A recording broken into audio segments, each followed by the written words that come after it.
A storm is coming.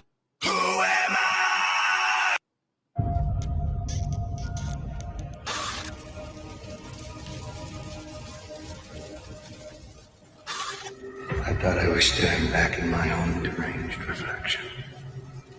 But I was wrong. He needed me. Fate works in strange ways.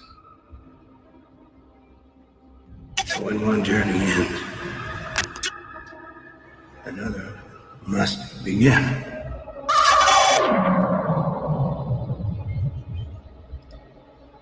And this long, winding road will lead me to a new destination.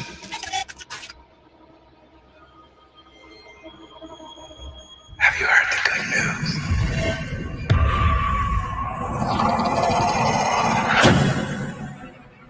He only hears my truth.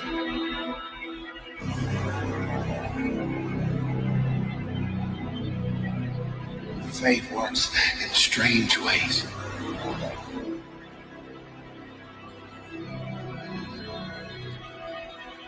She dances and sings in the light.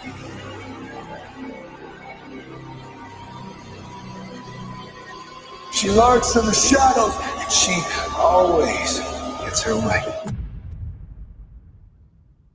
He has a home.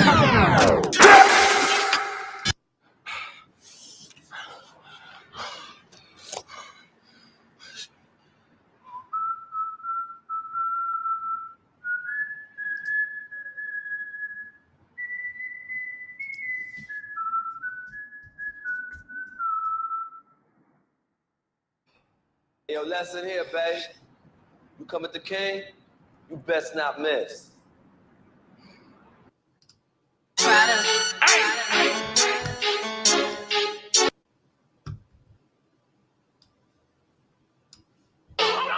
is that a band purse you got on? Nigga, take them skinny jeans off, bro. This ain't just fell off, nigga. Hold on. Take them skinny jeans off, nigga. Hold on. Just got that new wave, nigga. Hold on. About to sit that club off, nigga. Hold on.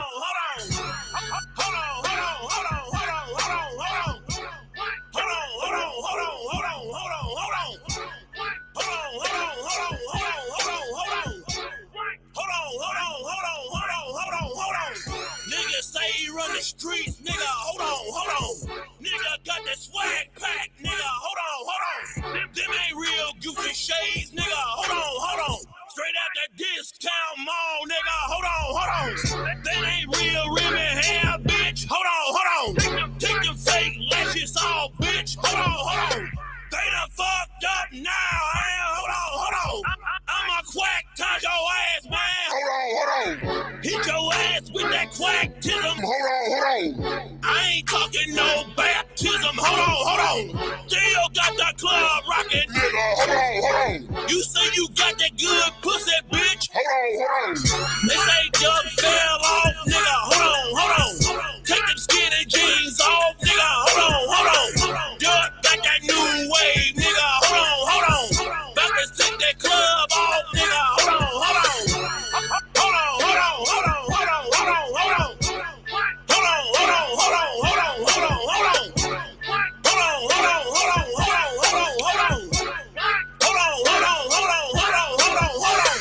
Hit your ass with that rubber dope. Hold on. You thought I didn't have another one? Hold on. You say you riding in a Porsche, nigga. Hold on. I see you on the 196. Hold on. Hopped in the boot, spazzy, nigga. Hold on. No pen, no pad, nigga. Hold on. Your baby mama got that good dome. Hold on. No Houston's over here, bitch. Hold on. $2 chicken box. Hold on. Quick that OJ on that whole bitch. Hold on. Quick that.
Yo, can I with you?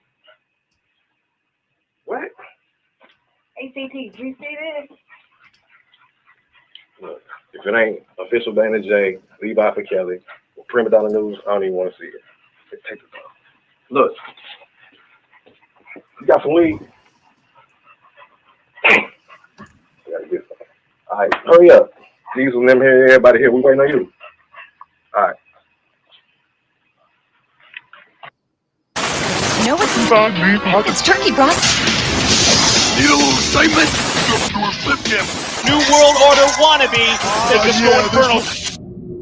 It's very rude to speak about another person when they're not present. If you don't have anything nice to say, don't say anything at all. Being confused is a very scary feeling. Maybe he did it to remind you about what you did. Wrestle me. But I know that there's more. More for you, more for us. DJ discretion. Flow still sick, I ain't talking that pandemic. DJ discretion. Flow still sick, I ain't talking that pandemic. DJ discretion. Flow still sick, I ain't talking that pandemic.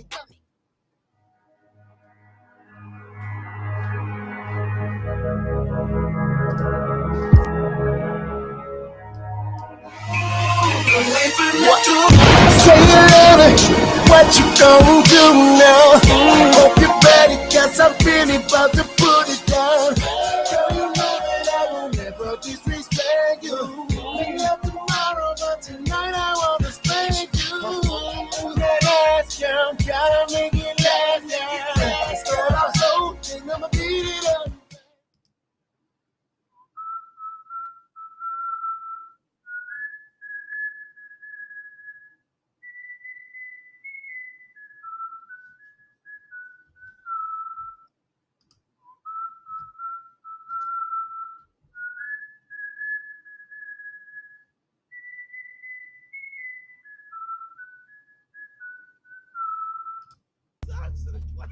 Basically,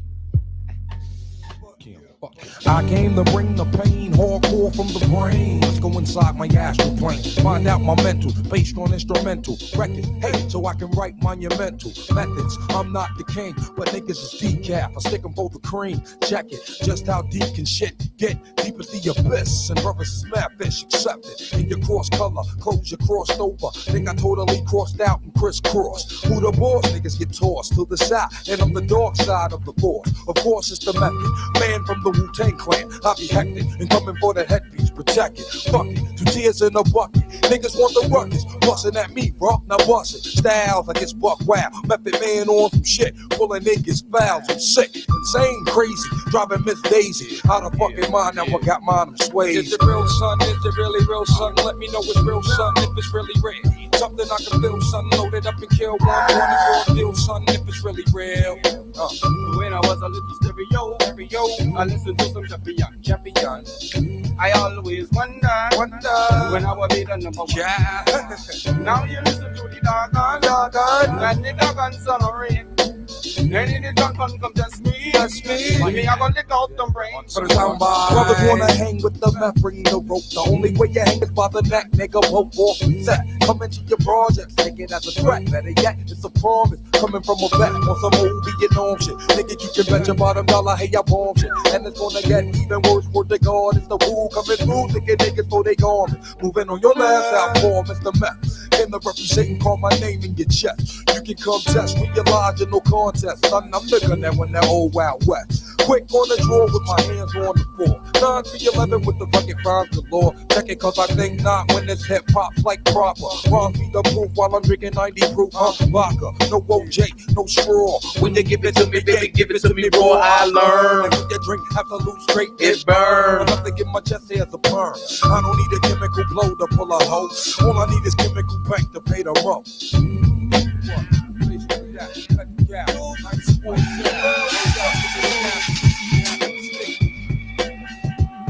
Is it real, son? Is it really real, son? Let me know it's real, son, if it's really real. Something I can feel, son. Load it up and kill one. Want it raw deal, son, if it's really real. I'll fuck it. Cut your capsule and make you feel into a staircase bed. I'll fucking cut your eyelids off and feed you nothing but sleeping pills.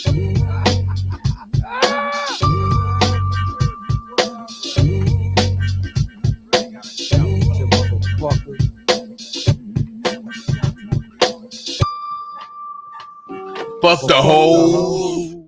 Fuck the hoe. Man, y'all had me go back there today. I had to go back to when it's really real. Like, nigga, if it's real, tell me what is really real. You know what I mean? I see people talk about what I know about this, what I know about that. Man, I'm gonna tell you, man, look, I love real hip-hop. I grew up on real hip-hop. I grew up. I grew up. I grew up. I grew up. I grew up. I grew up. I grew up. I grew up. So I'm gonna talk about some shit real quick. All right, let's go there, man. Shout out to the Dream Team. Shout out to everybody that's there. I see Atmos in the building. What I know about that? What you mean? I used to have the Fang Fronts too, man. That's when that you're all I need. That's before Mary J got on that shit. I'm talking about the real version. Yeah. Nigga, I ain't gonna front. I used to love Old Dirty. You know what I'm saying? Yeah. You know what I mean? I used to, man, shit. Y'all ain't had no idea. Y'all ain't had no idea. So I'm gonna go ahead, man. All day I've been looking at the bullshit. And I'm gonna say this. I'm really not gonna indulge in it anymore. I'm just gonna show niggas. So you have a baby killer who is the epitome of Tekashi 6ix9ine. That's all you gotta say is you going to Houston and that nigga gonna run to the police. And he said, I got him locked up. I got the Rainbowski locked up. Nah, the initial process don't have shit to do with me. I'm gonna be honest with you. If it's my work, I tell you it's my work. But I done gave y'all time and time again explanation. Told y'all what it was. And I'm not gonna keep going back and forth with these motherfuckers. Just because y'all are remedial ass people, I'm not gonna be remedial repeating it. I seem just as retarded as you motherfuckers. But you said if Dana, I ain't worried nobody else. You said we can get on your level if we get content. Nigga, I am the content. You don't have nothing to talk about unless it's me. Unless it's an old ass 1965 recording from Angelo. Unless it's you going back and forth with somebody. I got a question. Where's Champ at? See, I wasn't going to go there. You know what I mean? And you keep trying to come at me on some shit, bro. Check this out. All of y'all had something to say when I asked the Dream Team for something, right? Now, I seen Spitting Ham Hocks come out and ask for help with her pacer. I seen Sylvia come out and asked to help for her transcription pace. I see you, the neighborhood dirty bum that was begging on your birthday and you've been begging for the last days until the day. I said it once and I say it again. I can't knock what y'all do. But all of y'all try to knock when I say Dream Team, I need some help with I need X, Y, and Z. All of y'all got something to say. Why? Even Rainbowski. But didn't he say, oh yeah, but I need help with a new computer, I need help with a phone? Wait a minute. Come on. We can't be double standard out here. You know what I mean? If one get a Cash App, all should get one. The problem is, it's what's done with the Cash Apps. So far, Bedbug, you made over $2,500. That's your business. If you got them subscribers that do that, then hey, fuck it, do what you do. But what makes it ugly is when you try to throw shit in people's faces and you never did nothing for nobody on YouTube.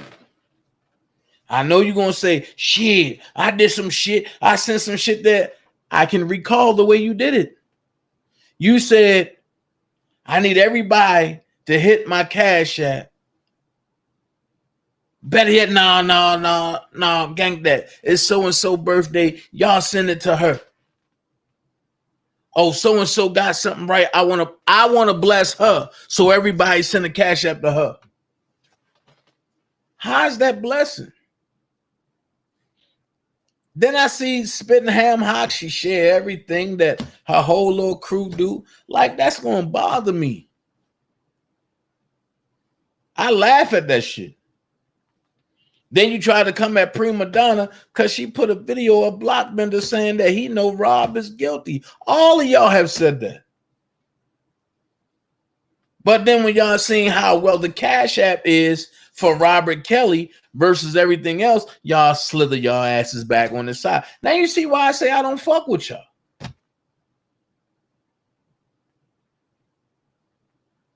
Now you see why I say I don't fuck with y'all. It's very rare I ask anybody for anything. It's not repetitive for me. You feel me?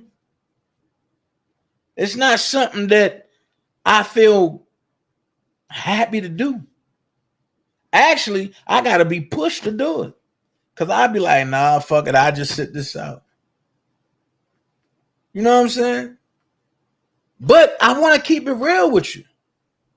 YouTube is a business. And I feel as though if a motherfucker is going to pay for content, let it be original content, not no refurbished shit from somebody else.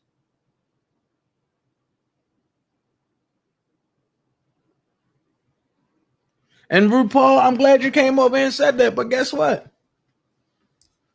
You haven't heard me say anything, right? But I got something for you, I got something for you, RuPaul. I never asked you to mess with me. I never even asked you to like me. But bitch. All right. Oh, I got a feeling. Oh, you finna get blocked. Yep, you finna get blocked. You put your cash out on my live. The devil is a liar. Now back these nuts, ho, and go ahead about your business with your drag race, bitch. So, like I'm saying, at the end of the day, you're going to have these folks that jump in under crazy names because they can't do shit on their own. You're going to have folks that jump in a fight because they friends with other people. You're going to have folks that just don't like you that'll be glad to try to jump in something, but then when that shit get hot and they've realized that motherfucking shit hot, they're going to try to jump out. So my thing is this. Whatever y'all Chicago boys got going on, that's between y'all. I just know, honestly, informant number one, information number one, whatever. I don't give a fuck. I just know, and I don't like the dude. I just know he said he came out of an office and seen you coming out of a Fed building with an agent.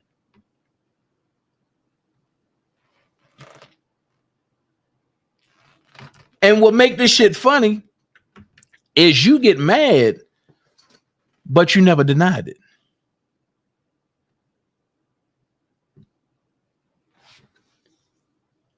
That's the crazy part. You never denied it, but you get mad. Look, I understand you and Debo or Rainbowski, y'all, I mean, and you wanted to be that brother. Look, check this out. What is the nicest way I can put this? Okay. I don't give a fuck about neither one of y'all. Leave my name out the shit. Because if you want to go down memory lane, boy, we can go. We can go video for video. And I guarantee you, your ass is going to get so mad, you're going to want to strike me again. You're going to want to strike me again. Because you know of all people just how wicked it can get with me. And I got that shit locked and loaded. So at the end of the day, y'all talk about scamming and all that, man. Whew. I know y'all don't want to talk that shit around me. Not when you got Jocelyn Smith, a.k.a. Casey McDaniel, sitting right up under your belt. That money still haven't been accounted for. And Casey McDaniel, don't try to take your old oily ass running off the platform now. Don't try to run off of YouTube now. Because I done said that shit for 6 months now, and you bob and weave and get the fuck on every time I mention it. Yeah. And I don't give a fuck how much spitting hamburgers try to finesse and take up for you. No, you need to give an account of why you have an illegal R. Kelly defense fund account. I don't want to hear that. Oh, I tried to donate to the defense fund and an account was created. That's a lie, because you can't do that on PayPal. You have to physically create an account on PayPal. And you're the only motherfucker who have the James Brown raspy voice.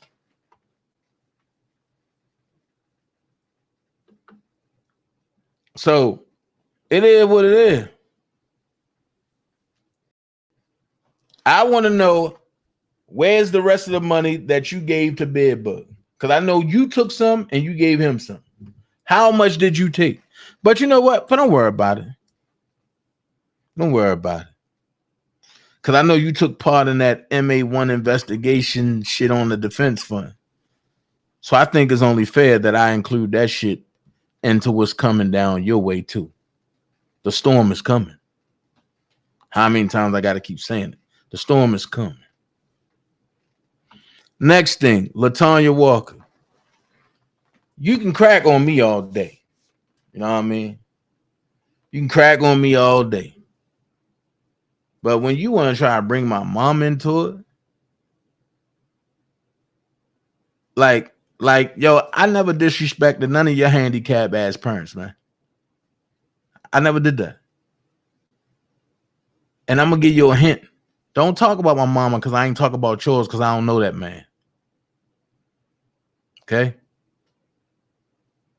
That's why you look like a confused hermaphrodite.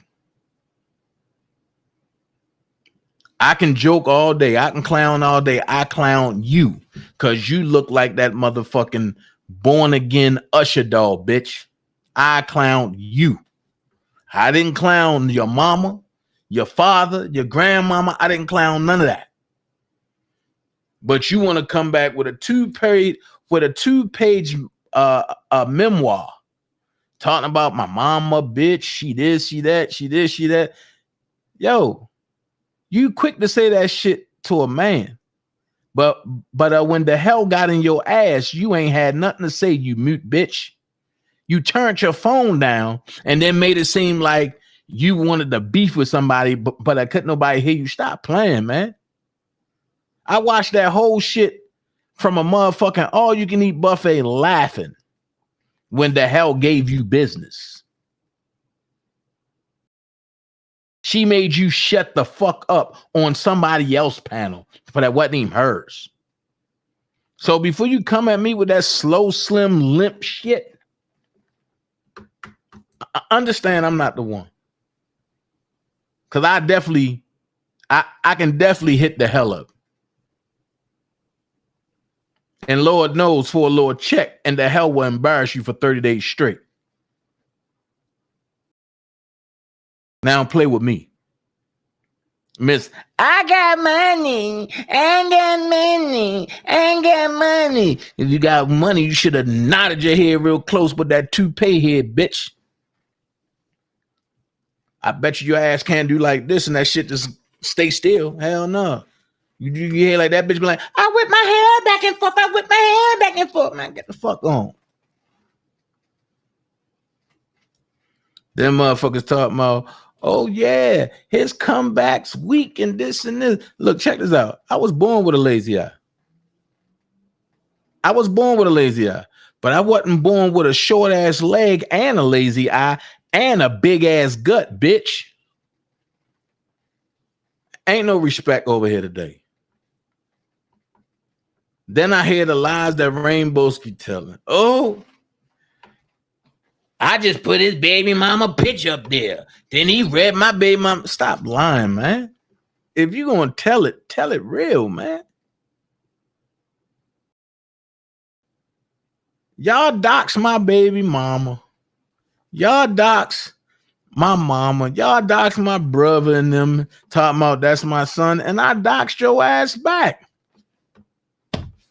The fuck? But the problem is, Rainbowski, and I'm gonna put it out there. The problem was this: you wanted some sort of shine and credibility, just like everybody else.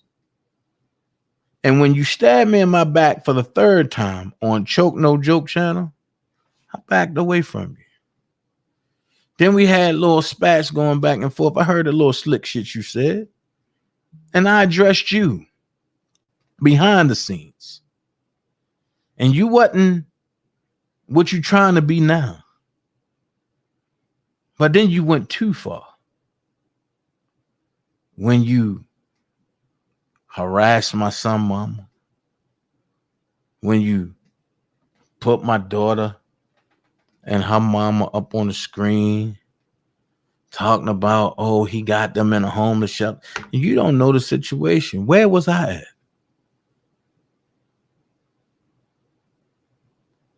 But you know what? Y'all did a lot of fuck shit with that. And from that point, you let me know that you ain't had no boundaries. So now I'm letting you know that I don't have none. And it's just I'm willing to go just that farther. So it is what it is. Whatever you say, yo, you can't come back from what you did. And you gotta see me. I don't give a fuck who say what. And I ain't about to go back and forth on this internet. But in person, you gotta see me. And that's not gonna be an easy camp. That's not gonna be a walk in the park. It ain't gonna be no the better man gonna win that day. No. You gotta have some mutant retarded strength for that. Cause I don't have nothing less but to dog walk your ass. And I'm talking about seriously dog walk you. Now, this shit could have been avoided. But since you did what you did, I'm gonna do what I gotta do. And if the feds listening, understand this. I don't give a fuck. When it comes to my kids, my offspring, I'll sit down. I'll sit down. You claim you'll do 30 with a smile, but we also seen that you couldn't even do 3 with a smile. And then I'm gonna let you in on a little secret. I understand that you don't know how to do certain things on the internet. I get it. But what you have to understand is that since I know that you don't know how to do certain things on the internet, it boils down to this: dope boy, dope fiend boy. Who's your accomplice?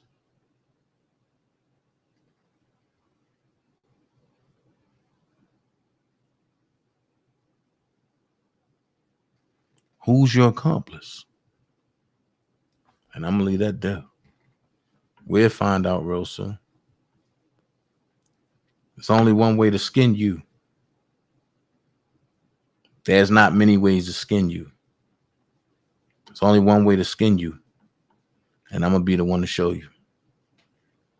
Understand that.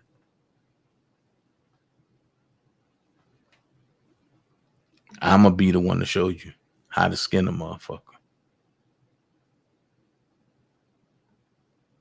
Watch. Anywho, I got 2 more topics left. I'm strolling through it. I'm sitting there chilling, minding my business. I get a goddamn call. Yo, Sinful P dogging you, bro. I said, that man don't know me. So what the fuck you dogging me for? I don't fucking know that man. Shit kind of fucked me up. Because I do not know this man. Only thing I did was I gave him a shout out a couple times, and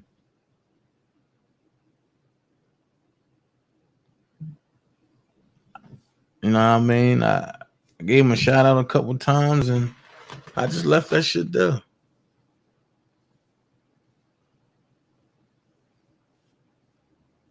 Look, I don't know who this she or whore is, but I don't know what you're talking about, homie.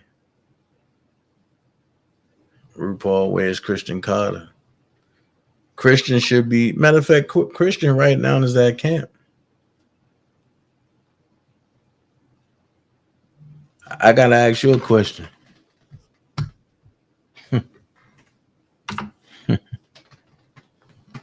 It is what it is. But I got a question for you in person.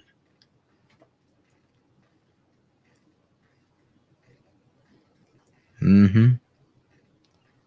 Yeah.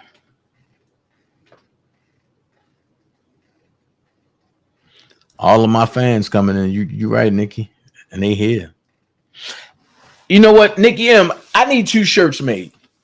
I need one that says they all hate Dana J, and I need every last one of their names at the bottom of it. Right? And I need another shirt that says they all suck dick.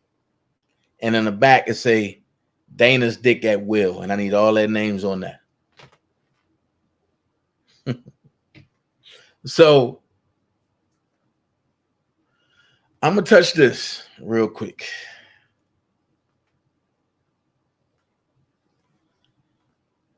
I don't normally do this. So thanks, Nick. I don't normally do this, but I got to address this. I heard a little bit of Ms. April live, and she said R. Kelly said at sentencing that he married to Lil. Now, I know where that rhetoric come from, but I have to put it on record, and I have to make it straight and make it plain. Robert ain't never say no shit like that. This is why people need to stop listening to people and do their own research for themselves. Robert ain't never say no shit like that. At sentencing, Robert ain't say a word. Even though he wanted to, but Ms. Bonjean advised him not to. So while I'm here, let's get Robert out the way real quick,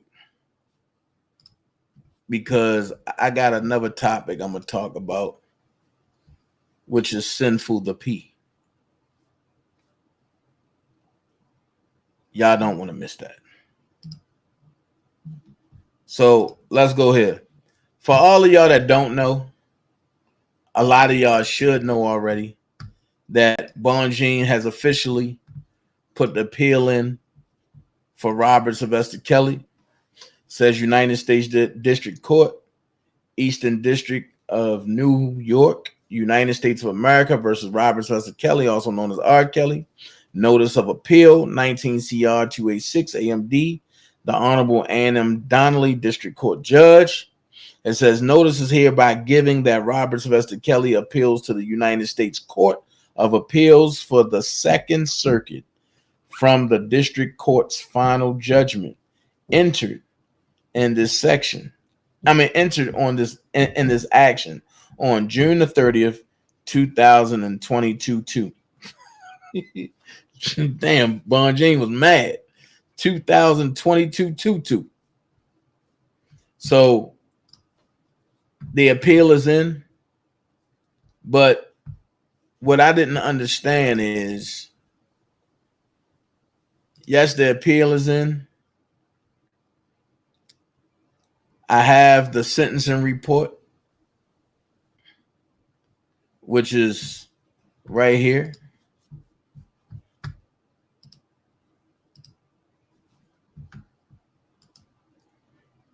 Let's see. I have the sentencing report, which is right here.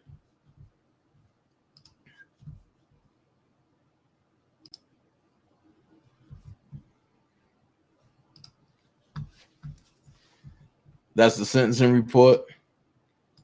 And it clearly says the defendant was found guilty on counts 1 SSS, 2 SSS, 3 SSS, 4 SSS, 5 SSS, 6 SSS, 7 SSS, 8 SSS, and 9 SSS. I don't know what all them damn S's mean. So it says the defendant is adjudicated guilty of these offenses. Title in Section 18 U.S.C. 1962C, racketeering. Offense ended 6/30/2019, count 1. And 1963, 18 U.S.C. 2421A, Mann Act Transportation Jane Doe 5, count 2. And Donnelly signed that happily.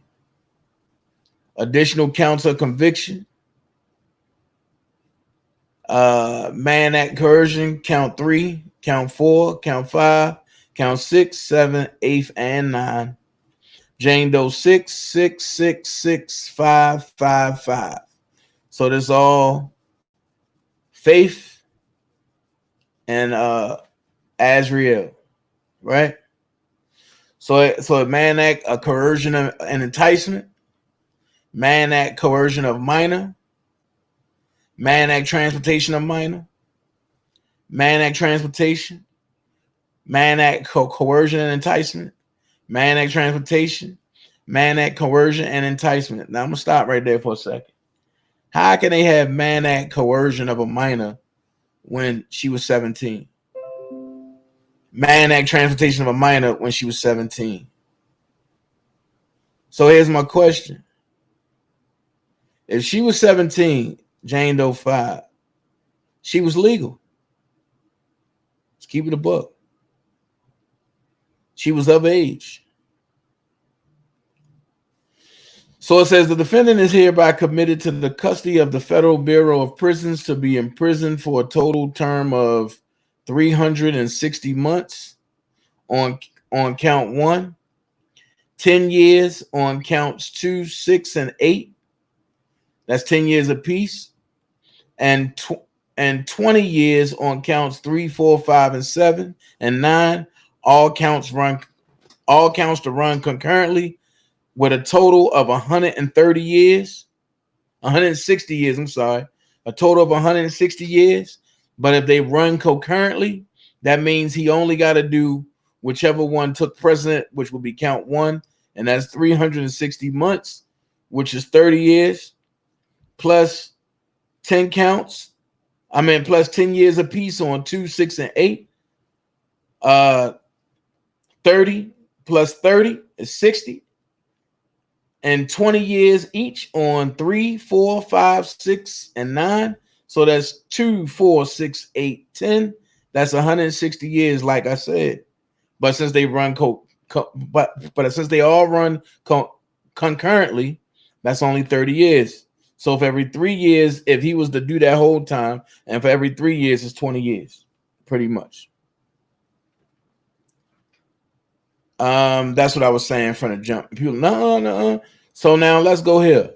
Upon release from imprisonment, you will be on supervised release for a term of 5 years. Wait a minute.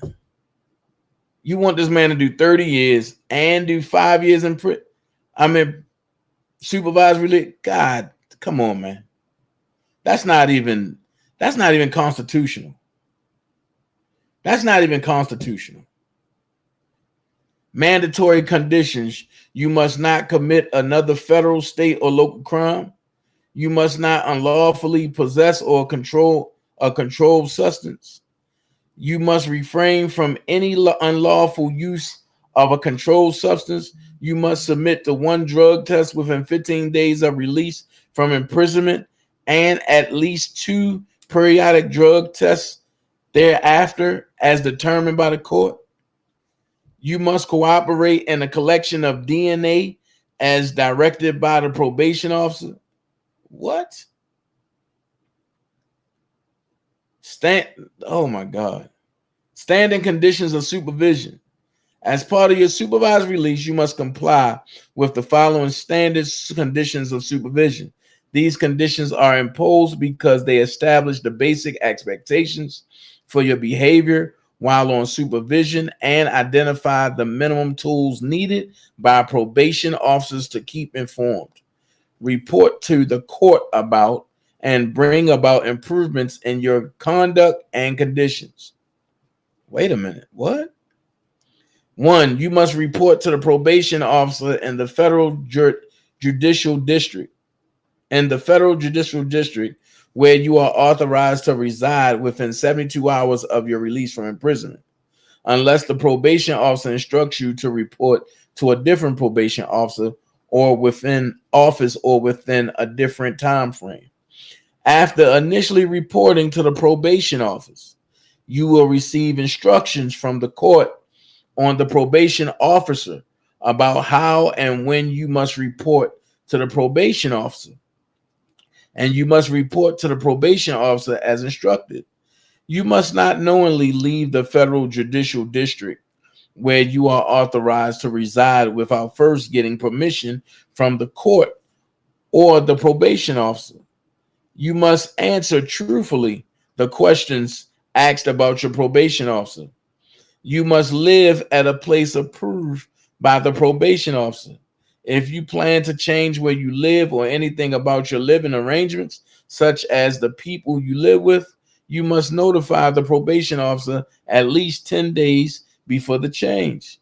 If notifying the probation officer in advance is not possible due to unanticipated circumstances, you must notify the probation officer within 72 hours of becoming aware of a change or expected change. You must allow the probation officer to visit you at any time at your home or elsewhere, and you must permit the probation officer to take any items prohibited by the conditions of your supervision that he or she observes in plain view. What? You must work full time, at least 30 hours per week, at a lawful type of employment, unless the probation officer excuses you from doing so. If you do not have full-time employment, you must try to find full-time employment, unless the probation officer excuses you from doing so.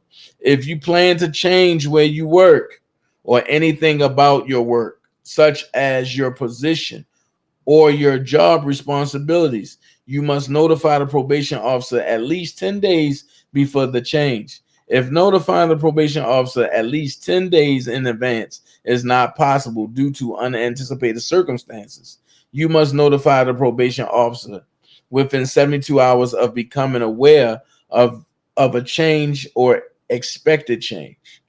You must not communicate or interact with someone you know is engaged in criminal activity. If you know someone has been convicted of a felony, you must not knowingly communicate or interact with that person without first getting the permission of the probation officer. If you are arrested or questioned by a law enforcement officer, you must notify the probation officer within 72 hours.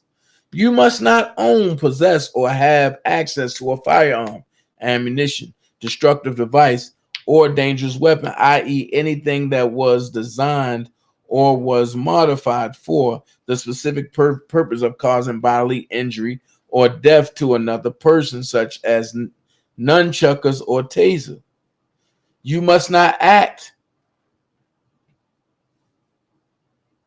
You must not act or make any agreement with a law enforcement agency to act as a confidential human source or informant without first getting the permission of the court. If the probation officer determines, based on your criminal record, personal history, and characteristics, and the nature and circumstances of your offenses, you pose a risk to another person, including an organization, the probation officer, with prior approval of the court, may require you to notify the person about the risks, and you must comply with that instruction. The probation officer may contact the person and confirm that you have notified the person about the risks. You must follow the instructions of the probation officer related to the conditions of supervision. U.S. probation office use only. Wow. Special conditions of supervision. Hold on. Who is it? He said red.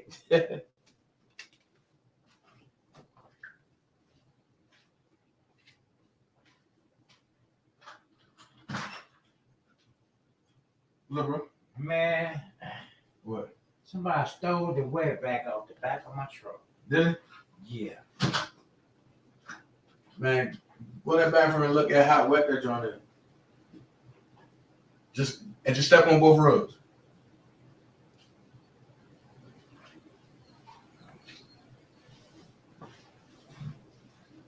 And then take a look at the AC too. Wipe your head.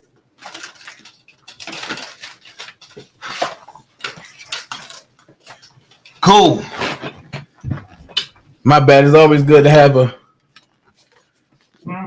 It's always good to have a partner on deck. Got your hat on? Yeah. I got your roll up off the floor. Okay. And you leave it open for you. Okay. Special conditions of supervision. It's always good to have an on-deck maintenance man. Number one, the defendant shall comply with any applicable state and or federal sex offender registration requirements as instructed by the probation officer, the Bureau of Prisons, or any state offender registration agency, and the state where he resides, works, or is a student. 2, the defendant shall participate in a mental health treatment program, which may include participation in a treatment program for sexual disorders, as approved by the U.S. Probation Department. The defendant shall contribute to the costs of such services rendered and or any psychotropic medications prescribed to the degree he is reasonably able, and shall cooperate in securing any applicable third-party payment. The defendant shall disclose all financial information and documents to the probation department to assess his ability to pay. As part of the treatment program for sexual disorders. The defendant shall participate in polygraph examinations and or visual response testing to obtain information necessary for risk management and correctional treatment. I'm going to stop right there for a second. So that means every male that love to have sex, technically, if we go before the court, we going to get hit with that. And we're going to get hit with number 2. So if you like to have sex, whether it's regular or irregular, they're going to try to make you take some medicine. They're going to want you to pay for some counseling. And they're going to say you got sexual disorders and they want you part of a treatment program. This is crazy. But wait, it get worse. The defendant shall not associate with or have any contact with convicted sex offenders unless in a therapeutic setting and with the permission of the U.S. Probation Department. 4. The defendant shall not associate with children under the age of 18 unless a responsible adult is present. Stop. How can you set that mandate when in New York, 16 is legal? In Chicago, 17 is legal. In Baltimore, Maryland, or Maryland period, 16 is legal. 14 is legal, I'm sorry. So how can you set these mandates? But let's read. Unless a responsible adult is present and he has prior approval from the probation department. Prior approval does not apply to contacts which are not known in advance by the defendant, where children are accompanied by a parent or guardian, or for incidental contacts in a public setting. Any such non-pre-approved contacts with children must be reported to the probation department as soon as practicable. Okay, but no later than 12 hours upon commencing supervision. The defendant shall provide to the probation department the identity and contact information regarding any family members or friends with children under the age of 18, whom the defendant expects to have routine contact with, so that the parents or guardians of these children may be contacted and the probation department can approve routine family and social interactions, such as holidays and other family gatherings where such children were present. Where such children are present and supervised by parents or guardians without individual approval of each event. 5. If the defendant cohabitates with an individual who has minor children or a minor child, the defendant will inform that other party of his prior criminal history concerning his sex offense. Moreover, he will notify the party of his probation of associating with any children under the age of 18 unless a responsible adult is present. 6. The defendant shall report to the probation department any and all electronic communications, such as communication service accounts, as defined in 18 USC 2510-15, used for user communications, dissemination and or storage of digital media files, i.e. audio, video, images. This includes, but is not limited to, email accounts, social media accounts, and cloud storage accounts. The defendant shall provide each account identifier and password and shall report the creation of new accounts. Changes in identifiers and or passwords, transfer, suspension, and or deletion of any account within 5 days of such action. Failure to provide accurate account information may be grounds for revocation of release. The defendant shall permit the probation department to access and search any accounts using the defendant's credentials pursuant to this condition only when reasonable suspicion exists that the defendant has violated a condition of his supervision and that the accounts to be searched contains evidence of this violation. Failure to submit to such a search may be grounds for revocation or release. Stop. Check this out. Let's go here. Failure, let's go ahead first. Failure to provide accurate account information may be grounds for revocation or release. Let's go here. If she gave Rob 30, well, let's go ahead. If she gave Rob 160 years, 30 years, and the first charge and everything else runs concurrent, right? Concurrent. What they're saying in this is that the light side of it was 30 years. But let's just say Rob, which we know is not going to happen, but God forbid, Rob got to do 30 years. Then he come home to 5 years of supervise and release. If he refuses any of that, that means he got to go back in for the other 130 years. If not, why would you put this clause in there under fine print? Failure to provide accurate account information may be grounds for revocation or release. If he only have to do 30 years and he did his 30 years, what more time can he get?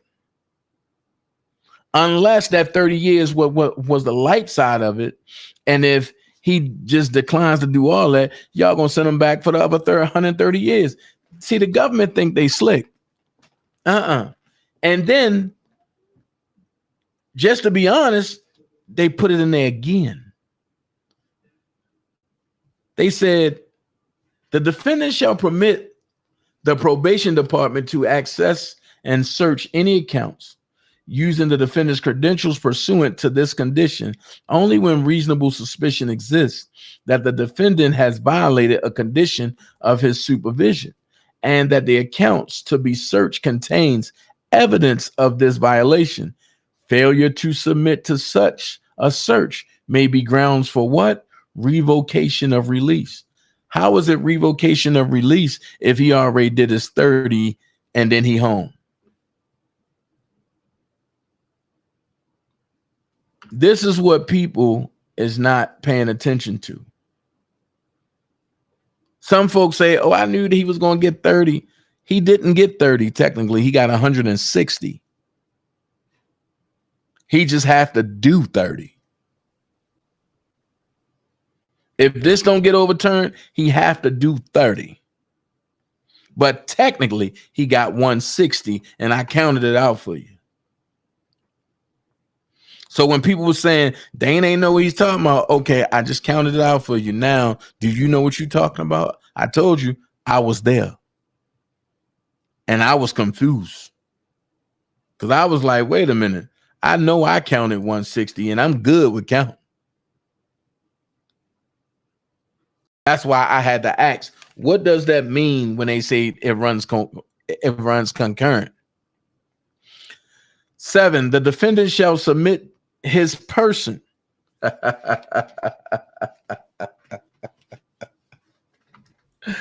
Okay, here we go.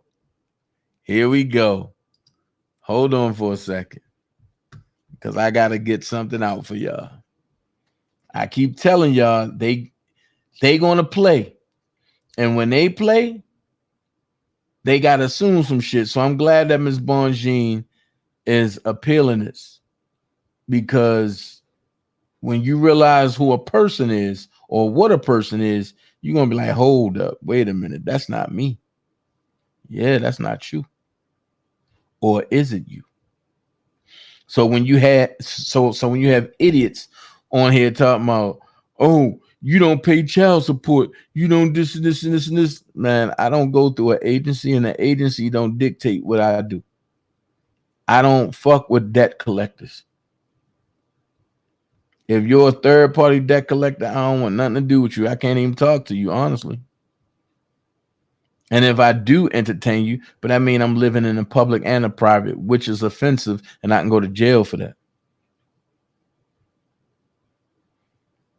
And then technically, let's go here. The Bible says, my people shall perish for the lack of knowledge, right? You don't go to jail for child support. You go to jail for breaking a contract in child support. I'm going to say it again. You don't go to jail for child support. You go to jail for breaking a contract in child support. So let's go here. I just want y'all to see it because I want y'all to know exactly what it is you're dealing with. I want y'all to know. And see, a lot of people don't know what they're dealing with when they come to these kangaroo courts.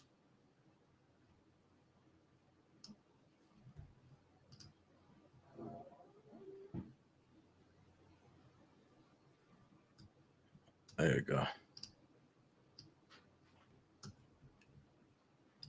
A lot of people don't know what you're dealing with in these kangaroo courts. So let's go here. Did I get it? Hold on. Hold on. Here we go. Hold on. I'm doing it this way. Let me get this for y'all. Let me get this for y'all.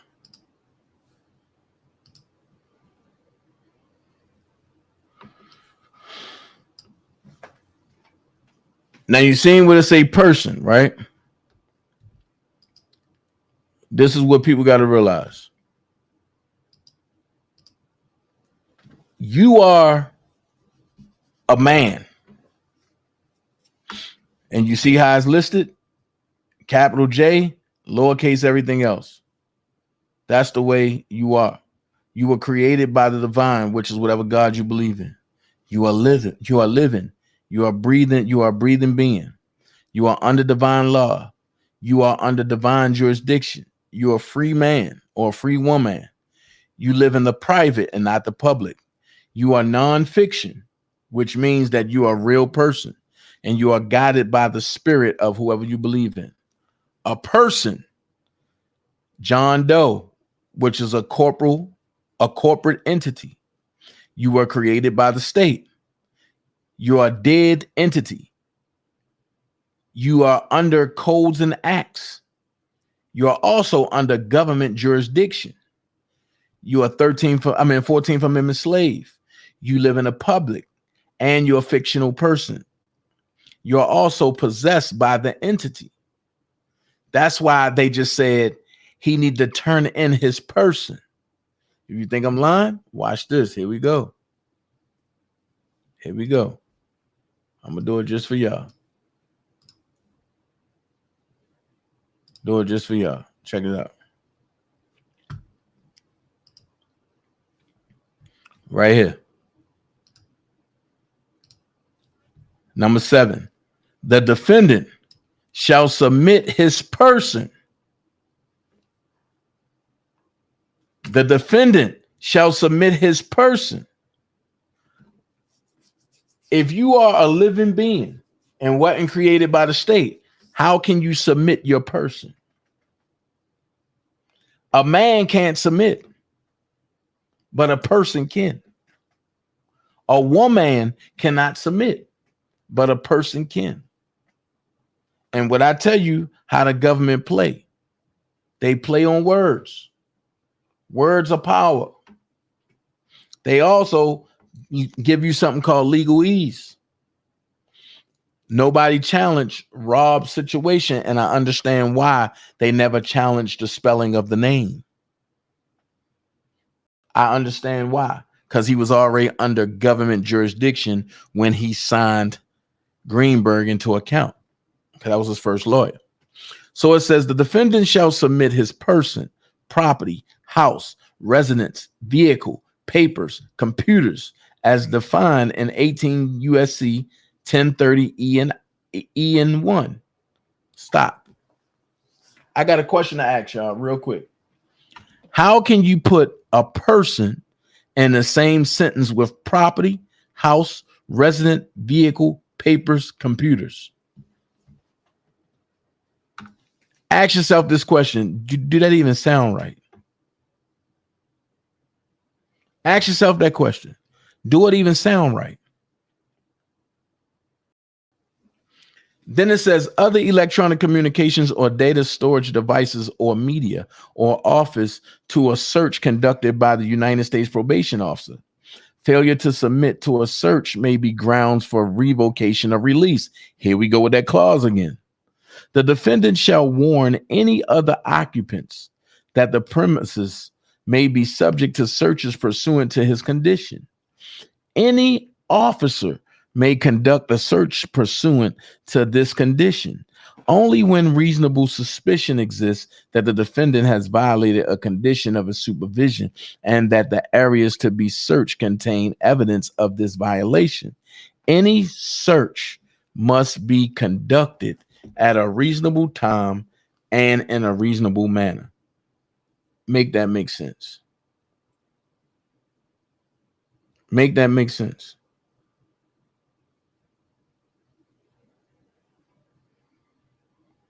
Make that make sense.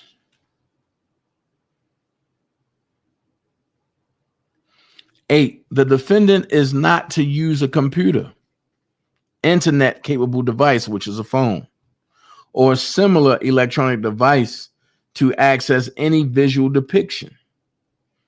I'm going to ask this question. Why y'all giving him that charge? When Azriel clearly said it was her that downloaded porn to his phone. Make that make sense. Azriel said it was her that downloaded porn to his phone. So we charge him with it instead of her? It's not making sense. It's not making sense. It's not making sense. You charge him for something that she did. Sounds like child support, don't it? It also sounds like fraud.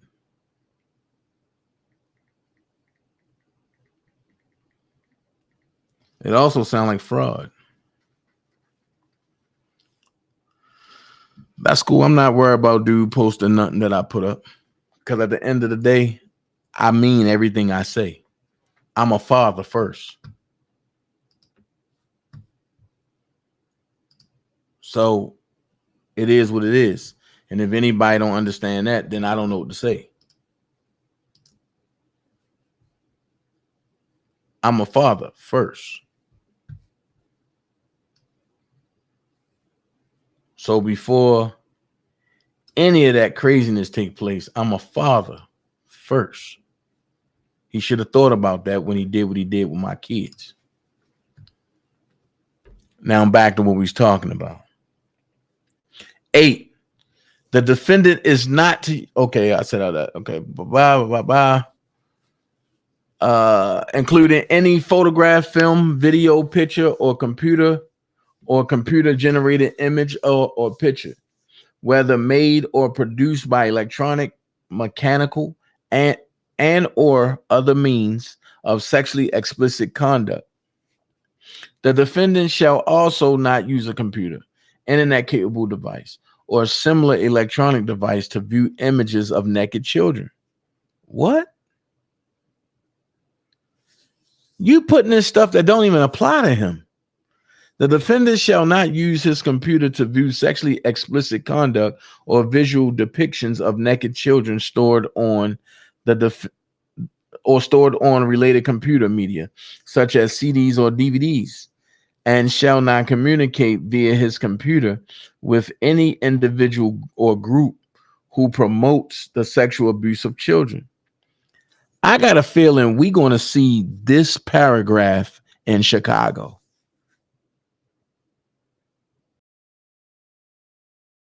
I got a feeling we're going to see 8 again in Chicago. And they're going to try to use that against Robert.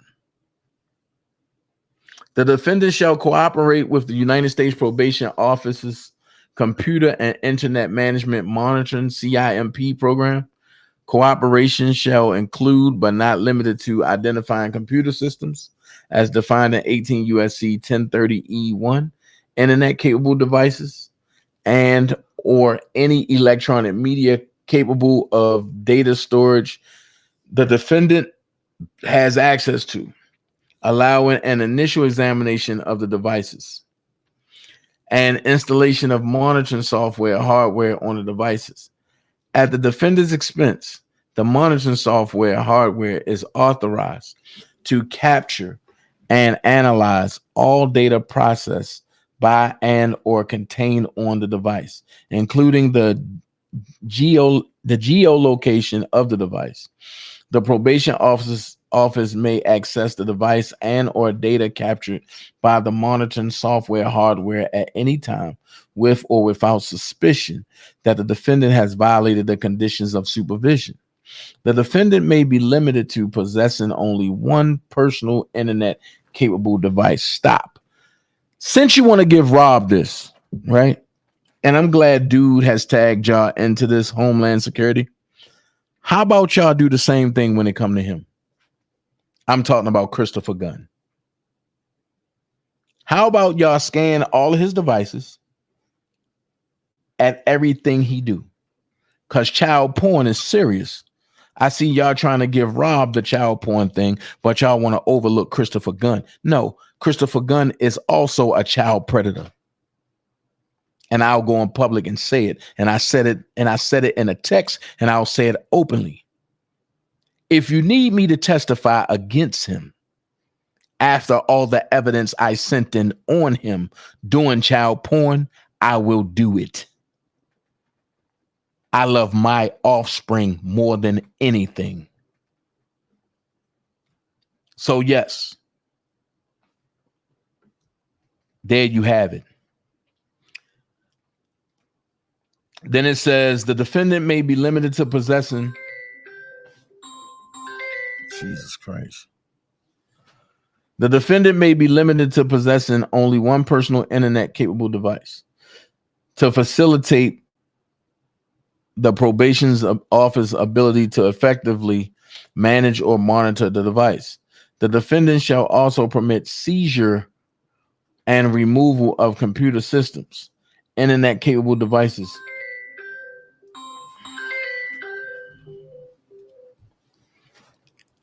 Internet capable devices and any electronic media capable of data storage for further analysis by law enforcement or the probation office based upon reasonable suspicion that a violation of a condition of supervision or unlawful conduct by the defendant has or is about to occur.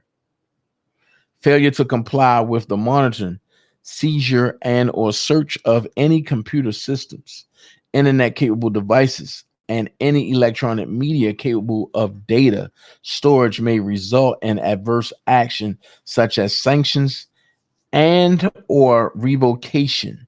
The defendant shall inform all parties that access a monitor device that the device is subject to search and monitoring. Number 8 belongs to Christopher Gunn, not Robert Kelly. The defendant shall refrain from contacting the victims of the offense. That's another Christopher Gunn situation. He shall refrain from contacting Sherelle Carter and other folks, even though she haven't responded. But he need to stop. I mean, like ASAP. This means that he shall not attempt to meet in person, communicate by letter, telephone, email, the internet, or through a third party without the knowledge and permission of the probation department. This right here is all the Don Russell charge, which means since they giving Rob this right here, don't expect Don to get charged with that. And I will be reading Don Russell stuff starting tomorrow. Upon request, the defendant shall provide the U.S. Probation Department with full disclosure of his financial records, including commingled income, expenses, assets, and liabilities, to include yearly income tax returns, with the exception of the financial accounts reported and noted within the pre-sentence report. The defendant is prohibited from maintaining and or opening any additional individual and or joint checking, savings, or other financial accounts. What the hell? How are you supposed to get paid? For either personal or business purposes, without the knowledge and approval of the U.S. Probation Department. The defendant shall cooperate with the probation officer and the investigation of their financial dealings and shall provide truthful monthly statements of their income expenses. The defendant shall cooperate in the signing of any necessary authorization to release information forms permitting the U.S. Probation Department access to their financial information and records. The defendant shall comply with any possible restitution orders. Here we go. Criminal monetary penalties. Assessment, $900. Restitution, none. He got $100,000 fine. AVAA assessment, none. JVTA assessment, $40,000. The determination of restitution is deferred until 9/28/2022. An amended judgment in a criminal case, AO 245C, will be entered after such determination. So, what you need restitution for if you're locking them up? You already fined them $100,000. You already gave an assessment of $900. Your JVTA assessment is $40,000. So what do you want restitution for?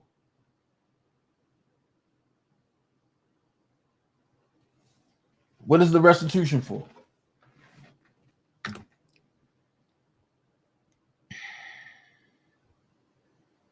Schedule of payments. Lump sum payment of $900 due immediately. Where you going to get it from?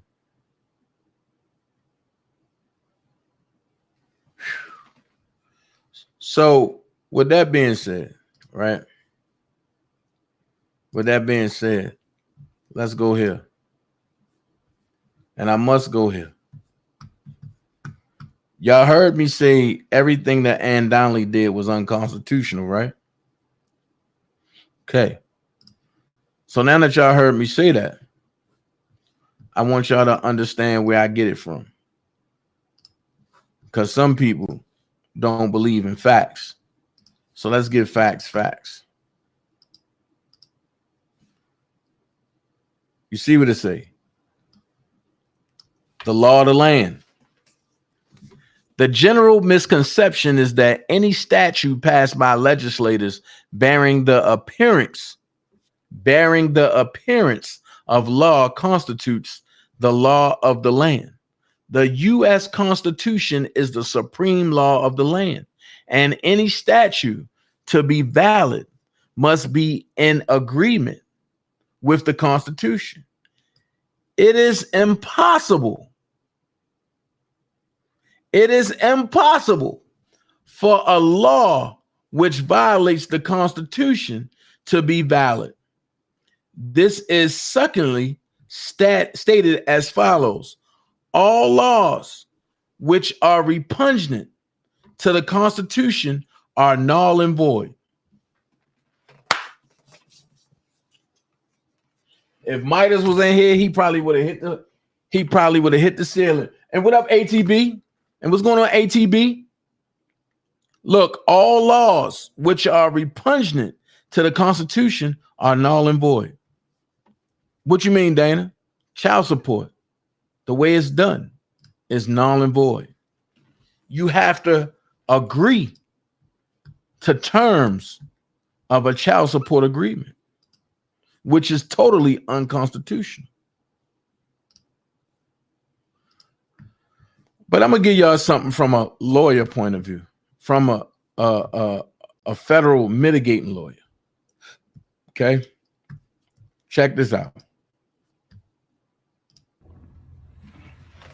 All right, ladies and gentlemen, R. Kelly was sentenced last week, and I did not stay for the judge to read the conditions of his supervised release because I knew I could win my line. And guess what? Today I did. and she went a little too far. I definitely expect these to be on his appeal.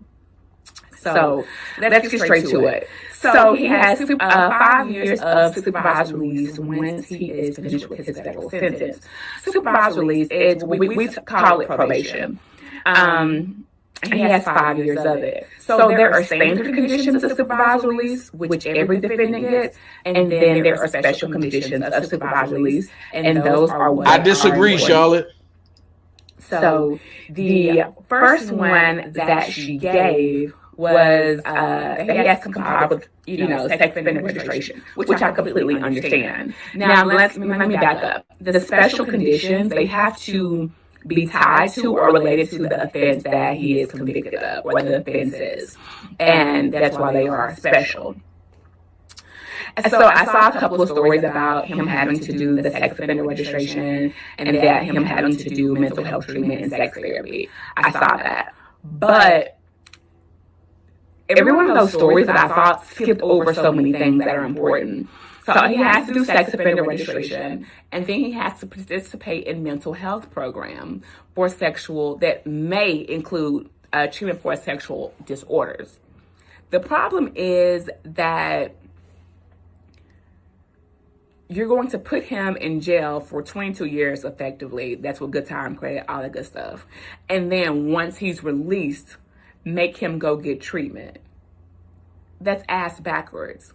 So I don't know if I shared this in one of these videos or not, but the United States has one of the largest prison populations because there is no treatment available at the federal level. So there are so many people in federal prison who genuinely need mental health treatment, and the federal guidelines do not allow for a judge to say, hey, I'm going to sentence you to inpatient mental health treatment so you can get the help that you need, followed by probation, or inpatient mental health treatment followed by jail. They just say, we're going to put you in this box for all these years and make you get 3 months of treatment once you get out of jail, or 6 months, or whatever it is. And it doesn't help the person. And it just basically, for a lot of people, not R. Kelly, but people who have other mental health issues, all it does is create a cycle for them to be back in and out of the prison system because they're never getting the help that they need. And it's unfortunate. Write your Congress members about that. That's sad. All right, so then he cannot have any contact with any convicted sex offenders unless they're in therapy and with the approval of his probation officer. He also cannot associate with any children under the age of 18 unless a responsible adult is present, and he has prior approval from his probation officer. So this gets kind of sticky when a person, let's just say, has like family relationships, and you might want to go to your aunt's house for a barbecue, something like that, at the last minute, and you didn't get approval and or you didn't know that minors would be there. Next, he cannot live with anyone who has minor children, and he has to tell that person about his criminal history, and he also has to tell them about the restriction that he cannot associate with children under the age of 18 unless a responsible adult is present. Now, when she does these special conditions of under 18, these are conditions that you see typically in child sexual assault or child porn convictions. And this applies like to the next few conditions. But the thing is, it's really broad because there were no allegations of him abusing children, let's say 6, 7, 8, 9, 10. These were teens, 16, 17, 18, so on and so forth. But instead of her tailoring the conditions to like the age appropriate restrictions, she just did it overbroad to do under 18 to make sure she covered all of her bases. I get it, but there are special conditions for a reason because they're supposed to be special to the person, and these aren't necessarily that. So the next condition is that he has to give his probation officer access to his email, social media, iCloud storage, flash drives, whatever it is he has, and give them full access, including username and passwords. And this is where like it gets really broad because there were no allegations of him using email or social media to engage with the victims or to look for information or to look for things. Like, he can't even read and write. So the email restriction doesn't even really need to apply to him, or like the social media accounts, because again, there were no allegations that was done in his case. And he also can't like make new accounts, change it, or anything like that without telling his probation officer. So next, this is the one that is the worst. He has to give his probation officer access to his home, his person, his car, pretty much his everything for a search. It says that the probation officer can only do the searches when they have a reason to believe that he violated the terms of his supervised release. The thing is that probation officers abuse this all the time, because all they have to do is say, well, Your Honor, I believed, when they get challenged, well, I believed that he, violated his conditions based on X, Y, and Z. Even if they have no support for whatever, it basically goes unchecked. And so to give someone like unlimited access to all of your home and to your property and all that, that's totally overbroad. And he also has to let other people know who live with him that the premises may be subject to a search. Yeah, that's a little much. And then next, he cannot use a computer, internet-capable device, anything or any similar device to access any visual depictions of sexually explicit conduct. And he also can't use that to view images of naked children. And this is a condition that you see in like child porn cases, where a person is downloading or uploading child porn and they're sticking child porn out. That's not the allegation from his case. The allegation was that he was making his own videos with the people that he were having sex with, whether they were adults or minors. And so this condition is extremely overbroad because it doesn't necessarily fit with what the allegations were. Next condition, which is pretty standard, he cannot have any contact with any of the victims. He also has to comply with any restitution orders. The last one, which is completely outrageous, is that he has to give full disclosure of his finances, his expenses, his income to probation once he's on supervised release. And one, it's unnecessary. You see this in offenses where a person is convicted of fraud, like bank fraud, wire fraud. They've done some type of conspiracy, like a Ponzi scheme, something like that. And so they can't open new accounts. They have to give all of their financial data because they committed a financial type of crime. This definitely was not that. There were no allegations even close to that. And one, it's also not needed because they were talking about doing a restitution hearing in September. So he will have some type of restitution order. And he has a $100,000 fine. The issue is that the Department of Justice has a unit called the FLU unit, the Financial Litigation Unit, that handles restitution orders and payments of fines. And they collect all this information on their own. So there really was no need for this condition. So I definitely expect some of these conditions to be appealed, in addition to actually his conviction, all the things that she didn't let into evidence, all the things that she kept out, her denying the Rule 33 motion for new trial, the judge denying the motion for judgment of acquittal. I think all that's going to be in the appeal. Definitely should be. Now, I did see a lot of you guys sending me messages about comparing R. Kelly's case to the Ghislaine Maxwell case. So the Ghislaine Maxwell case was in the Southern District of New York, and R. Kelly's was in the Eastern District of New York. She got 20 years, R. Kelly got 30, but she had less counts than he did. Do I think she should have got more time? Hell yes. Because her case, she was directly involved with so many of the things that she was charged with. She was directly involved with going to get these young ladies or these children for Jeffrey Epstein. One of the young ladies even stated, alleges that Ghislaine Maxwell, her first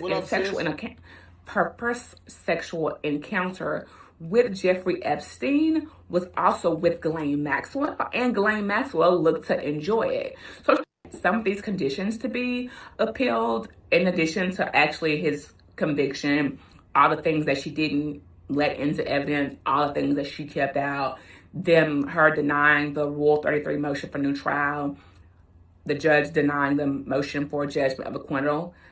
Litigation unit that handles restitution orders and payments of fines, and they collect all this information on their own. So there really was no need for this for this condition. So I definitely expect some of these conditions to be appealed, in addition to actually his conviction, all the things that she didn't let into evidence, all the things that she kept out. So like I said, if you wasn't at court when they were trying to let stuff in, all the stuff that she left out, and people talking about, oh no, Ann Donnelly told the prosecutors they couldn't put certain stuff in. Yeah, she said that after she told the defense they couldn't put none of their stuff in. Make it make sense. Let's go. Her denying the Rule 33 motion for new trial, the judge denying the motion for judgment of acquittal. I think all that's going to be in the appeal. Definitely should be. Now, I did see a lot of you guys sending me messages about comparing R. Kelly's case to the Ghislaine Maxwell case. So the Ghislaine Maxwell case was in the Southern District of New York, and R. Kelly's was in the Eastern District of New York. She got 20 years, R. Kelly got 30, but she had less counts than he did. Do I think she should have got more time? Hell yes. Because her case, she was directly involved with so many of the things that she was charged with. She was directly involved with going to get these young ladies or these children for Jeffrey Epstein. One of the young ladies even stated, alleges that Ghislaine Maxwell, her first sexual encounter with Jeffrey Epstein was also with Ghislaine Maxwell, and Ghislaine Maxwell looked to enjoy it. So she was directly involved with going to get these people and being involved and knowing what was going on. She definitely should have got more time. R. Kelly, his situation was a lot different. They charged him with Origo, and I know people have issues with that. It is what it is. The way they charged it, it happened. There's an appeal. There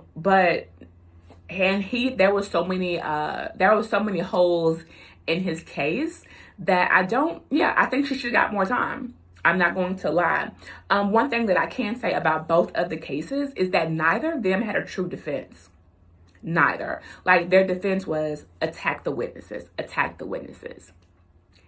That wasn't going to cut it, and it obviously didn't. Especially in Ghislaine Maxwell's case, her attacking the witnesses. She needed so much more than that she did not have. And let me be clear, because she was so directly involved in the things that she was doing in the allegations, she should have pled. She should not have gone to trial because she had no defense other than to attack the credibility of the witnesses. But so many of the witnesses were available, were willing to come forward, and all of them had the same story. And the story was very, very damning. So I think at her sentencing, and even throughout the case, they were saying, oh, well, she's the scapegoat for Jeffrey Epstein because they weren't able to convict him because he's dead. Then they went after her. No, sis, you were directly involved. You went out and got these children. You, according to one young lady, had sex with her, with him. You knew this was a crime. You intentionally did that. She had no defense. And to be honest, I don't support this, but she should have cooperated. She would be out of jail right now had she cooperated. And she probably still had the opportunity to cooperate because I'm pretty sure the government has lots of interest in the things that she knows. Trial was not the answer for her. She had no defense, especially since she also settled a lawsuit with one of the victims. Like, you did all of that and you still went to trial that with no defense? No. R. Kelly, on the other hand, they attacked the witnesses as well, but he had a defense that they did not use. And the defense should have been that wild sex, kinky sex, risky sex, or whatever it is not a crime. It's not. And that should have been the theme throughout the case. Now, say for instance, at sentencing, Judge Donnelly was like, one of the things that she'll never forget is the story about the man being at R. Kelly's house and R. Kelly snapping his finger and a woman coming from under a boxing ring. And the woman giving R. Kelly oral sex and the woman giving the man oral sex. Got it. But the questioning after that should have been, okay, this woman was an adult, correct? She didn't appear to be in distress, correct? That she was not being forced, correct? So there was nothing illegal about this. It's weird sex. It's weird that she came from under this boxing ring, but it's not illegal. They also talked about scat sex. I'm not going to tell you what that is. Go look it up. But yeah, that's not illegal either. So when the witnesses were talking about this, that should have been the next question as soon as his team got up. And this person was an adult, correct? No one was holding a gun to their head, correct? They did not seem to, be under duress. And that's not legal. And having scat sex, that's not illegal, is it? It's weird. It's different, but it's not illegal. And that's something that they did not do. But had they done that and carried that throughout the entire trial, he wouldn't have been found guilty on all 9 counts. Hold on. Wait a minute. Hold on. Got it. But the questioning after that should have been, okay, this woman was an adult, correct? She didn't appear to be in distress, correct? That she was not being forced, correct? So there was nothing illegal about this. It's weird sex. It's weird that she came from under this boxing ring, but it's not illegal. They also talked about scat sex. I'm not going to tell you what that is. Go look it up. Hold that thought. Now, I'm going to go look it up. Hold on. I'm going to look it up. Meaning the scat sex.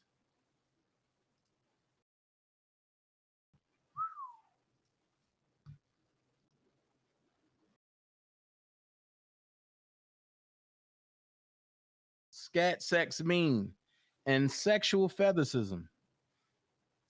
Scatology, usually abbreviated scat, refers to coprophilia, when a being is sexually aroused by fecal matter. Ooh.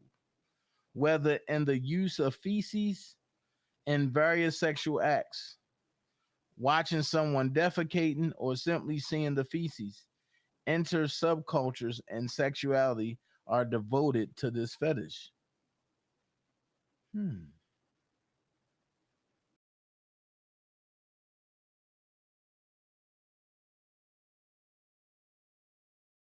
Okay. That's one I should have left alone. Okay. But that's not illegal, though. Let's finish hearing what Ms. Adams had to say.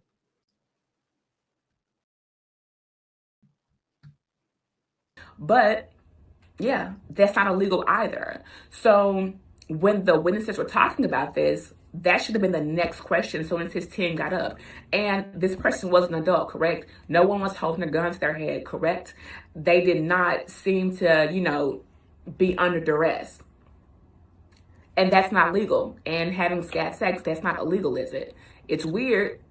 It's different, but it's not illegal. And that's something that they did not do. But had they done that and carried that throughout the entire trial, he wouldn't have been found guilty on all 9 counts. Definitely would not have been. Because it makes sense. So the trial was heavily sensationalized and people wanted to know about the sex. And the government knew that. So what the government essentially did is, hey, we're going to put witnesses on to talk about all this weird sex. Because as much as people wanted to hear about it, people don't want to also admit that sex makes them uncomfortable, or hearing about sex can make them uncomfortable. So with that being said, the government is, let's put on all this evidence about his weird sex life, and then we can put on these women, or these now women, who were minors, about what was done to them. And after you've heard about all this weird sex that he has, once you hear about him with these minors, your thought process is, he did that shit. If he did all this, he did that shit. And they had good opportunities to like insert that throughout the trial, and they just didn't. I know it was very difficult for his team because they had to change things throughout the trial, well, mid-trial, because in the beginning, I think the lawyer was named Nicole. She was a lead attorney, and then towards the maybe like the second week, they had to switch gears and make the two black men the lead attorneys, and that's very difficult to do.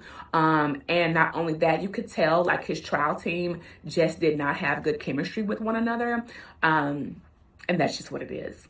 But again, if they had a true theme and used that throughout the case, I don't think he would have been found guilty on 9 out of 9 counts. That's just what it is. So either way, I definitely think she deserved more time. I think both of them, I think she should have pled. She did not have a defense. Attacking the witnesses clearly did not work for her. He had a defense. They did not use it. Or maybe they just didn't even think of it. I have no idea. But that's just an unfortunate thing. I can't wait to see these appeal briefs because I think they're going to be insane.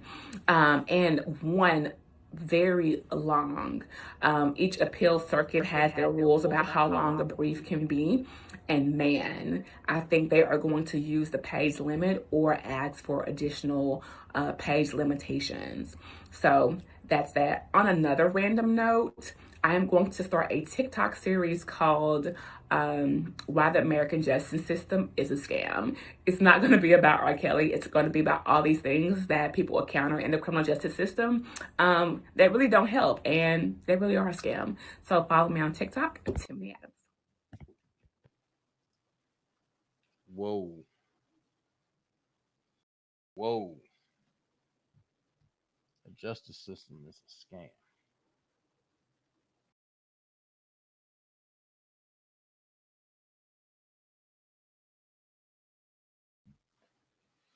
Whew. Y'all heard it. Now, I want to get into something real quick. Sinful, the P. I had nothing but good things to say about you, brother.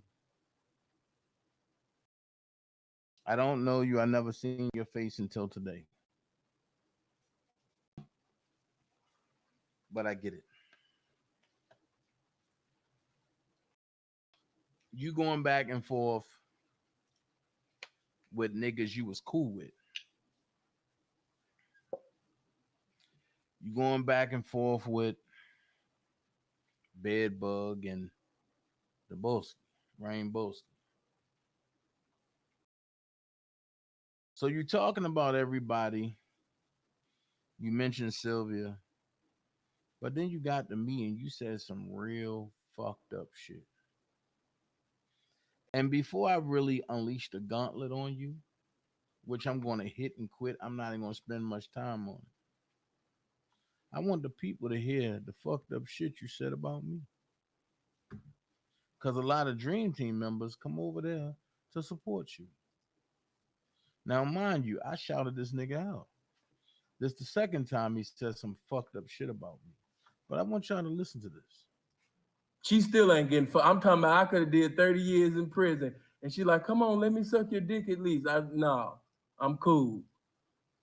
It just tell you, man, Clout is a motherfucker. Clout is a motherfucker. You know what I mean? But that's not his sisters, man. Them two handsome hippopotamus and shit that be coming up the court, that's not his sisters, man. Who else? You know what I mean? I'm just going through the motherfucking list. You know what I mean? I never fucked with none of y'all because I always thought all y'all was, fake. I'm gonna just call y'all name out so y'all can so people can just go over there. Maybe you might gain some viewership or something. But Sylvia, I never thought nothing of her. I don't even know why she be sitting over there talking about, we about to have prayer, y'all. We getting ready to have devotion. Bitch, none of your prayers is getting to God. You know what I mean? He woke me up this morning. This is the day that the Lord has made. I shall tell the truth and rebuke every dusty bitch within it. your prayers ain't even getting past the kitchen, Sylvia. It's not. You know what I mean? And you really need to keep R. Kelly name out your mouth. You're not helping R. Kelly at all. You know what I mean? Actually, the enemy was using you. You know what I mean? Like, you so motherfucking stupid. Even if you thought that you was being a blessing to R. Kelly, you was really, you know what I mean, really bringing him down. You know, seriously. Plus, you too, you just look too, man, I don't like you. I just never liked you. Seeing why you don't like, I just never liked her. You know what I mean? I just never liked her. Her face, her spirit, her energy, I just wasn't in agreement with it. My spirit wasn't in agreement with it. You know what I mean? It was too much demonic spirits on top of her neck. My spirit wasn't in agreement with it. Who else? Who else? I'm trying to think of. Who else is supposed to be like a R. Kelly blogger? You know what I mean? Because Sylvia, I could have did 30 years in prison, and Sylvia could have walked in my cell butt ass naked. She still ain't getting fucked. She still ain't getting fucked. I'm talking about I could have did 30 years in prison. Love you she back. Like, come on, let me suck your dick at least. No, I'm cool. No, fuck that. Bring 30 more years. Dana J. Yeah, Dana J face looked demonic. I couldn't fuck with Dana J because I know God ain't moving in people that look like that. Because you know God would have blessed you. You know what I mean? They say he know everything before it happened. So why in the fuck, if he know everything, if he omniscient, he know everything before it happened, he knew that you was gonna look like this and still allowed you to be born. He knew I was gonna look sexy as a motherfucker. Why your sweet ass looking the way you look. But you know, it's cool. It's cool. It's cool. Everybody got their own thing. Let's finish. A problem with that. So now I couldn't fuck with him just off top. And then when I learned that you was actually going to different hotels and shit and staying in the lobby hoping to see Rob and taking pictures with him, or every time he have a meeting or, you know what I mean, a press conference, you in the back so your ugly ass face can be shown in the pictures and shit. Yeah, I had a problem with that. So I guess whoever gave you your intel, you need to fire them motherfuckers. Because the intel you got was wrong. I never was staying at no hotel hoping to find no fucking Robert. Nigga, I got a direct relationship with that man, nigga. But while your face, your baby old slick down ass face looking ass motherfucker, while you sitting back trying to degrade somebody, homie, and are spreading lies, the Bible said, thou shalt tell the truth, and thou shalt expose all bitches under the right hand of God. So let me finish. And that's what I'm going to do. I had a problem with that, fam. You know what I mean? Yeah, you niggas is hoes. You ain't even no man. You want to hold another man nutsacks and bag and shit. Talking about, I was there. I was with Rob on that tour. So listen, I just had to. If there's anybody else I forgot on the list, it just is what it is. But I just had to just come through for 2 seconds, man. Hopefully they can take that acknowledgement and do something for their platform. Do me a favor, hit that like button. Hopefully y'all can just take this acknowledgement, and hopefully Sinful the P can take this and hit my like button. Also, Sinful the P, I hope you can go ahead and hit my Cash App, because word on the street is you're a pedophile. Word on the street is you're a pedophile. And you know, I don't like to lie. You know what I'm saying? So I'm gonna let my man Charleston White open up the situation. The man say he got out in 2011. Now this nigga is Sinful the P, right? Nigga pimping, but he have a baby by a 14-year-old. The DA and the judge. The DA and the judge say the DNA evidence has been proven that you are the baby of a 14-year-old minor. Now, you've been all around the country with this international cross-country pimping. You've been in all the pimp circles, nigga.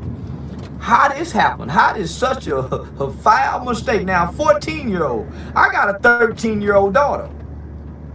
I don't know how a 14-year-old could lie about her age and get it past the street, nigga. to where you can lay down and have a baby with a P. Nigga, what kind of pussy punk pedophile is you, sucker? Say you shouldn't even be talking. Nigga, hold on. You got a baby by a 14-year-old and you how old? Say how that mistake happened. How that lie get played out. You must got her pregnant the first night y'all met. Nigga, when she have a period, and man, come on, homie. You a real live pedophile and you want to say my name? You got a 60,000 subscriber YouTube channel. I got 60,000 YouTube subscribers in 3 months, nigga, and lost that channel. I'll be back at 60,000 real soon. But let's stick to topic. Now, I'm sitting here listening to you have a conversation with a man. Now, listen to you, brother. You fuck babies. Have a lot in common, bro. That's why you listen, you really fuck babies. Underage babies, my nigga. You got a baby with a 14-year-old. Oh my goodness. How does such a mistake happen? Can you explain? How many lies do she gotta tell? I'm not supposed to be the equivalent of a fucking Harvard PhD, bro. Come on, you think your mouthpiece is that sharp? You gonna hide the truth from the people, bro? You a rapist, bro. He laughing. You coming with it. You coming with Hey, it, bro, go you ahead. trying to Yeah, you coming with it. He raping baby. It's hurting me. You cutting me up. 13, she had the baby at 14. Like, bro, you would never be good in no pimp circles, bro, because they don't.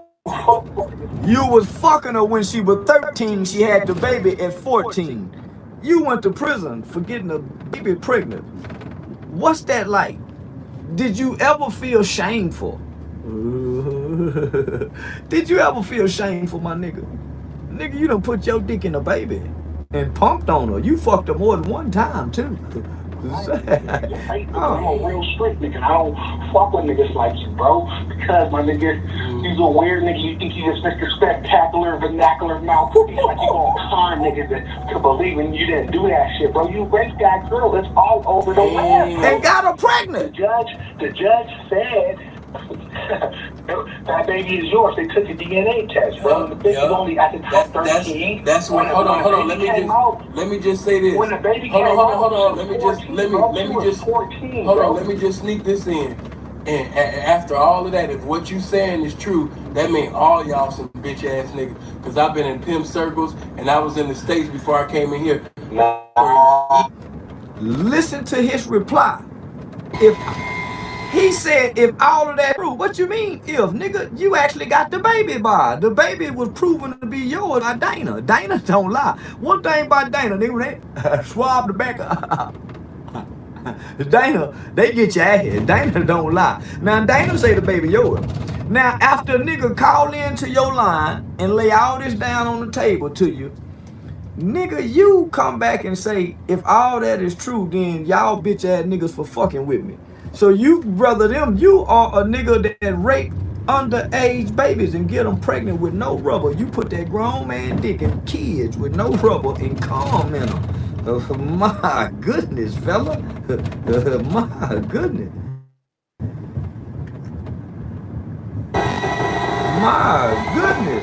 My goodness, Sinful P.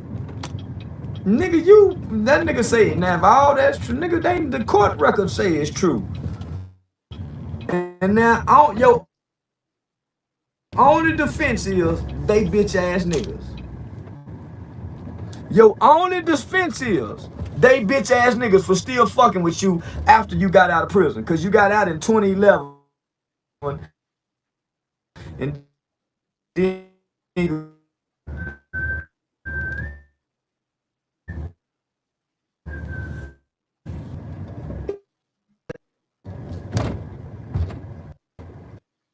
But see, here's the thing. Even though you said that niggas some bitch ass niggas, I take that. Because you can say, well, that's not true. That's Charleston White words, right? But see, a nigga like me, when I hear shit like that, I take it a step further.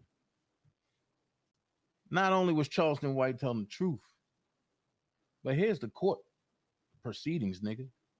Yeah. Okay. I also have a Gilmore matter. It's not a calendar call. It's a sentencing on page 11, if we could go forward with that. State Nevada versus Philip Gilmore, C2 44542. This is a date and time set for entry of judgment and imposition of sentencing. Sir, is there any legal cause or reason why judgment should not be pronounced against you at this time? Any reason why we should not proceed with sentencing, sir? By virtue of your pleas entered in this matter, I hereby adjudicate you guilty of count 1, pandering, and count 2, living from the earnings of a prostitute. The state wish to address the court? Thank you, Your Honor, we do. First, the state has Jennifer Harper here. She was a victim of one of those cases. She was known as a sister. The state would request that she address the court last. I do additionally have a victim impact statement from her describing the injury she brought with her this morning. Didn't get it back to the Department of Parole and Probation in time. Basically, what we're going to ask for is $200 for her counseling, as she's mentioned, and then we're going to ask for an additional $500. Because most of Jennifer's items that she had, that she lived on, were with the defendant when he was arrested, she doesn't have receipts or anything to show that. I mean, she's actually claiming losses of more than $20,000 in regard to a relation with the defendant, but I explained to her the $200 for the counseling and then $500 just to pay for some of the clothes and accessories that she lost as a result of her relationship with him, the work relationship with him. So that's what we're requesting, and I gave that. I don't have a copy for Mr. Paris. She's going to turn that into the Department of Parole and Probation after sentencing, and we would like to be heard. In reviewing Parole and Probation's report, Judge, it seems as though one of the reasons why they're recommending probation is because this is the defendant's first felony conviction. But the state submits that the department loses sight of two important things. One is that the defendant had 2 other felony cases, battery domestic violence case and another pandering case, that were dismissed during the prosecution of this case. And 2, a lot of times with pandering or sexual abuse cases, the defendants don't have a criminal history. And that's certainly not a reason to say, hey, they don't have a record, so let's go ahead and give them probation because they deserve a chance. The state's going to request something that may be viewed by some as unconventional, certainly I'm sure by Mr. Gilmore, but we're requesting a 19 to 48 on count 1, and we're also requesting a 12 to 30 on count 2, and we're asking that those run consecutive. We feel that's an appropriate sentence for a number of reasons. The facts and circumstances of this case certainly warrant it. The victim, Lakeisha Jordan, was 14 years old at the time of this case. She was just a child. And she was pregnant. The defendant denied having sexual intercourse with her, and yet after that baby was born, DNA was done, and sure enough, it comes back as the defendant's baby. So we have a 24-year-old man having sexual intercourse with a 14-year-old little girl. He's not just a pimp, Judge. He's a sex offender. He preyed on a 14-year-old girl, had sexual intercourse with her, and now has fathered a child. The second reason is he accepts absolutely no responsibility whatsoever. He denies being a pimp, which is a coincidence then that the night he's arrested, he's in a hotel room with 2 females, both of whom have multiple arrests for soliciting prostitution and loitering for the purpose of prostitution. The victim in this case was also a victim in the battery domestic violence case that he had that was eventually dismissed. And another female that he had contact with also has arrests for soliciting prostitution. So just a coincidence then that the night he's arrested, he's in a hotel room with 2 females, defendant's baby. So we have a 24. The victim, Lakeisha Jordan, was 14 years old at the time of this case. We feel that's an appropriate sentence for a number of reasons. The facts and circumstances of this case certainly warrant it. The victim, Lakeisha Jordan, was 14 years old at the time of facts and circumstances of this case certainly warrant it. The victim, Lakeisha Jordan, was 14 years old at the time of this case certainly warrant it. The victim, Lakeisha Jordan, was 14 years old at the time of this. Facts and circumstances of this case certainly warrant it. The victim, Lakeisha Jordan, was 14 years old at the time of this case certainly warrant it. The victim, Lakeisha Jordan, was 14 years old at the time of this. Warrant it. The victim, Lakeisha Jordan, was 14 years old at the time of this case certainly warrant it. The victim, Lakeisha Jordan, was 14 years old at the time of this case. Was 14 years old at the time of this case. Was 14 years old at the time of this case. Was 14 years old at the time of this case. Was 14 years old at the time of this case. Was 14 years old at the time of this case. Was 14 years old at the time of this case. Was 14 years old at the time of this case.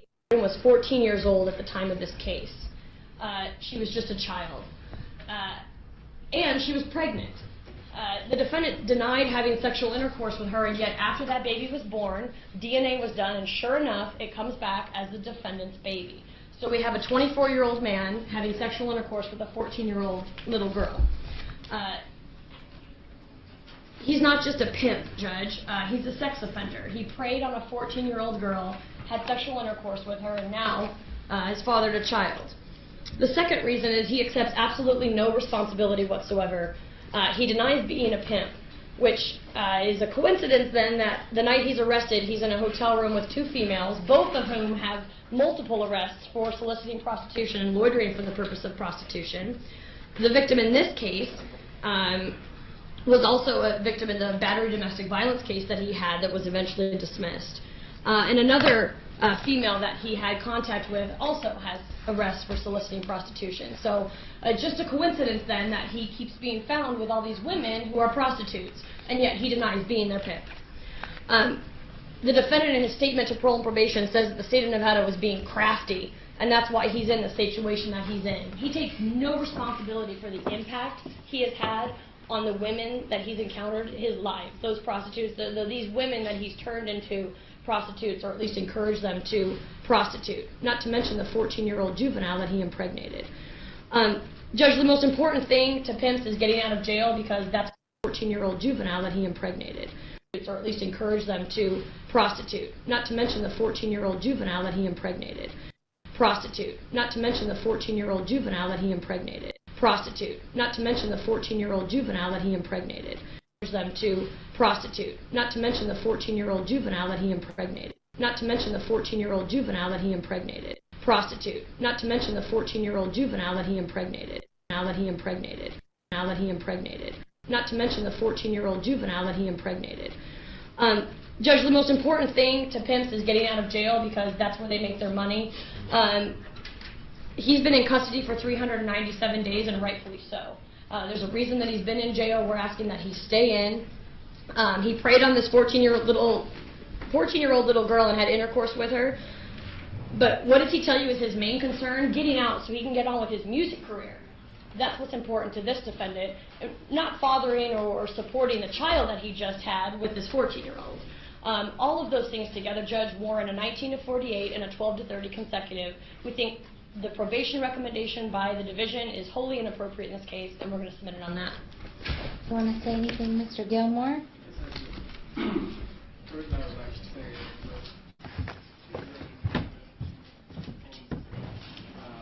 what she failed to mention was Ms. Lakeisha Jordan lied about her age with false identification, which she admits in the interview that she said she was 19. Not only did she lie sit about your her ass false down. identification, and she admitted that against cooperative statements along with Mrs. Harper and Mrs. Morton also saying that she said that she was 19. So I judged her on her consciousness to even allow her to even come in the same environment. It must have been something I said, or must have something that I've done to make her assume that she couldn't be around me and say that she was 14. So that's why she had to lie about her age. What she also failed to bring up was the case with the domestic violence and the other pandering, and these so-called alleged victims in this case are of age, 19, 23, 22. I don't mess with kids. I'm not a sex offender. I don't mess with children. That's number one. As far as the pandering goes, the definition according to the state was to entice a woman to become a prostitute or get into a Facts be what? I didn't either. She said up there, and she said when they asked her, first of all, they had an interview with no parent, no guard, and no lawyer there, so they were able to basically coach the girl all throughout three I know a little bunch interviews, of stuff when I see which everything is contrary one to another. And they asked her, they said, well, what did he say to entice you to get into prostitution? He really didn't say anything. And what she also failed to bring up was that Mrs. Jordan has been engaged in prostitution, or at least she professed that she had, since the age of 12 years old. So if she's been prostituting since the age of 12 years old, then she's already an actress. That's what she does. She's a manipulator. She lied to me. And as far as the living of the earnings of prostitution, she professes that she gave the money to Mrs. Harper. Mrs. Harper says that she gave the money to Mrs. Morton. Mrs. Morton says that I wasn't a pimp, and she never gave me any money. So the money never even made it to my hand. You understand? The reason why I pled guilty to this is because since I've been incarcerated, I've been able to see other inmates go to trial and get broke off, lose, and stay in prison for the rest of the, they all talking this appeal talk, and from me looking in, I don't think it's going to transpire. I don't see it happen. So I just thought this would be the best money to take the deal. They came with this new information as far as this girl being impregnated by me. I profess that I did not have sex with her. They come at the last minute. The dates. Hey, you had sex with her because the baby's yours. No. That's the only way you get a baby with your DNA is you have sexual intercourse. Lesson number 1. You don't get pregnant by looking at somebody. So you need to stop that nonsense right now. You can't get pregnant. I mean, do I have to explain that to you? How you get pregnant? Okay. But at the same time, even with that, Mrs. Lovett, all I would say is all that would have been prevented if she would have said her real age. Okay, that's fine, but don't say that that's not your baby. There's a DNA test. Well, it was a DNA test that convicted another man in Chicago that was in prison for 19 years, and it took 19 years to show that something was wrong with the DNA. So they came at the last minute in March. Did they do a buccal swab of your client? They did, Your Honor, and we did receive the results from the DNA test. Obviously, we had to wait until the infant was born, or the child was born, before we could conduct any of these tests. I believe the child was born So it wasn't like sometime in January. You know, probably what you're talking about is something that happened 20 years ago when DNA wasn't as sophisticated, you know, because I see those things on the news. This is not one of them. They got your DNA, they got the girl's DNA, they got the baby who's born. What are the statistics that it's his baby? What are the statistics that it's not his baby? 1 in 400 billion? Something like that, Judge. Okay, that's more than there are people on the earth. So it's your baby. Well, Ms. Lovett, it's just my child. I'm more than willing to take care of it. Okay. I'll go for it. Yeah, I appreciate what I'm saying is, if she would not have lied about her age, okay. She did not have a confidence of a 4, I would not sit up there and a what? Confidence of a 4. Oh boy, you're just really helping yourself. If I was you, I'd stop and let Mr. Paris, because trust me, he does a lot better than you. The continence of a whore. The mother of his child. I think Mr. The continence of a whore. Is trying to anger because she stood up there and called me a sex offender, and this girl lied about her age. She didn't bring that up.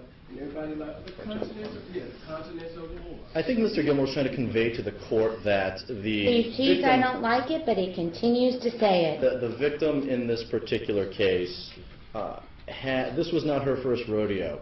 She had a very hard life well in advance of meeting Mr. Gilmore. We're not arguing that things did not get more difficult for her after she encountered Mr. Gilmore and they had whatever level of interaction that they did.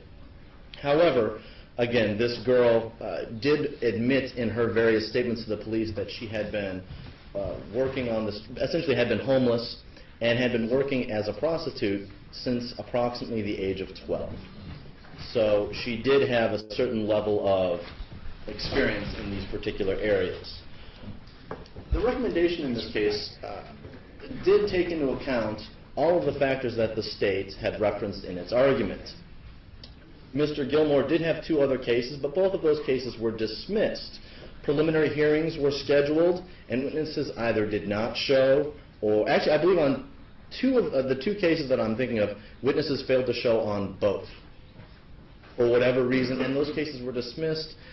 And the state has evidently made it has not made it a priority to grand jury either of those cases. So holding those cases against Mr. Gilmore would be inappropriate. Obviously, there is no basis for those cases, or else the state would have proceeded on them much more vigorously than they have, at least up until this point in time. So if we look at the PSI on page 3, it does show that other than this incident, he had no prior felony, gross misdemeanor, or misdemeanor convictions, no prior incarcerations, no prior probation or parole terms. And in fact, at the bottom of the page 3, it states that this is the only case for which he has actually been arrested. Other cases, again, have been dismissed by the state on its own volition. However, this is his first substantive interaction with the criminal court system. Again, parole and probation did take that into account. They took into account the victims in this case. They took into account all the evidence when they crafted their recommendation. I'll be honest, when I saw the recommendation, I was somewhat surprised, simply because parole and probation, based on my knowledge of their decision matrices, I didn't think they would recommend he receive probation on both counts, with both counts running concurrence with one another. When Mr. Gilmore decided to enter into these Alford negotiations, I had told him what I intended to do at the time of sentencing, is ask that these two counts run consecutive to one another, but that this court allow him an opportunity to be placed on probation. We knew he would have in excess of 1 year of credit in the Clark County Detention Center at the time that he was sentenced on this matter. So it's not as if he has been out and has not paid a significant price for his actions regarding these particular individuals. He's been in jail for over almost 400 days now, over 13 months, because of the poor judgment he has used in the past. He knows that. He's taken responsibility for that poor judgment. I realize he did not necessarily come across that way because he is angry and he is frustrated. No one likes to have the allegations that Ms. Clark was saying to him aired in open court, so I can understand where he's coming from. But parole and probation recommended that he get an opportunity at probation because this is his first substantive interaction with the criminal court system. What I'm going to ask that this court do is sentence Mr. Gilmore similar to how the state had recommended. Give him a 48-month maximum with a 19-month minimum on count 1, with a consecutive 32-month maximum, or was it 30-month maximum, I'm uncertain, 12-month minimum on count 2. Run those two counts consecutive, but give him an opportunity at probation. Again, he's already done 13 months, over 13 months in the Clark County Detention Center at this point in time. Give him a fixed period of probation not to exceed, a fixed period of probation of 4 years in this case, instead of the 3 recommended here. We will find out very quickly if Mr. Gilmore is being honest when he says his main goal is to get back to his music. The state tried to characterize that as him not taking responsibility for his actions. I don't think that's appropriate. It's more appropriate that Mr. Gilmore wants to get back to his life. He has been in jail for the past over 13 months because of his own stupidity, because of his own mistakes. Obviously, he needed to make amends for those mistakes, which he has, but his goal right now is to get back and try and rebuild the life that he was trying to create for himself prior to interacting with these various individuals and placing himself in this situation. So again, I would ask for a 48-month maximum, 19-month minimum, which is the maximum on count 1, and a 32-month maximum, 12-month minimum on count 2 running consecutive, but give Mr. Gilmore an opportunity at probation to see if he is actually going to do what he promises this court that he will. You can call your witness. Thank you, Jennifer Harper.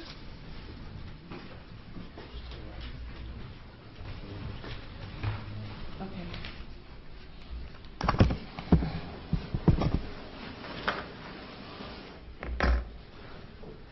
Now, will you please remain standing and raise your right hand? You do solemnly swear the testimony about to give in this action shall be the truth, the whole truth, and nothing but the truth, so help you God? Yes. Thank you. Please be seated. Can you please state your full name and last name for the record?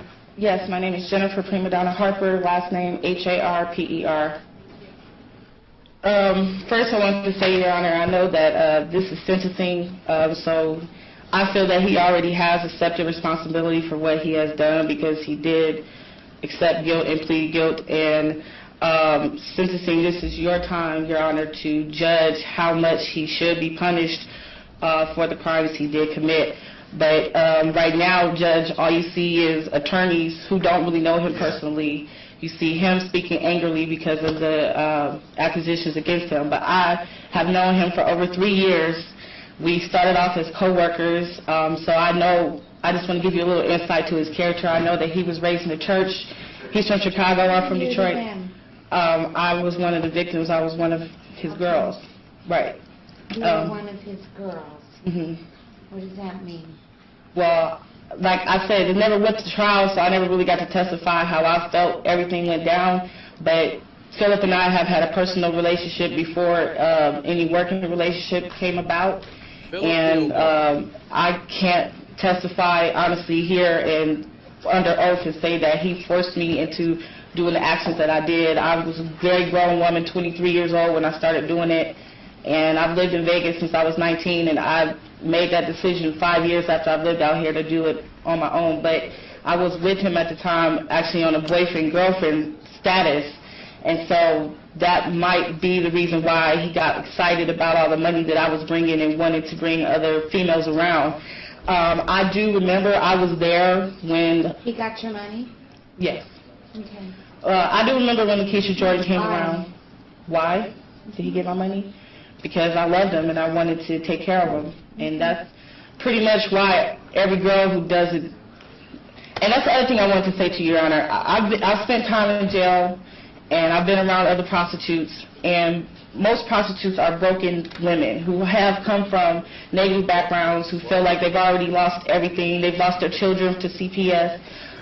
They have no respect from other family members. So a lot of times the reason why you have a pimp is so that you can try to buy love, feel accepted, and those type of things. And as far as I just want to bring to your attention, I was around when Lakeisha Jordan came around, and she did make all of us believe that she was over 18. She actually had a false identification showing us and proving to us that she was over 18, because I actually personally requested, hey, I want to see your ID, because I don't know how old you are, you seem real young. She showed me ID that says she was... I want to see your ID because you seem real young. Yeah, I mean... Okay. But, I mean, people are crafty.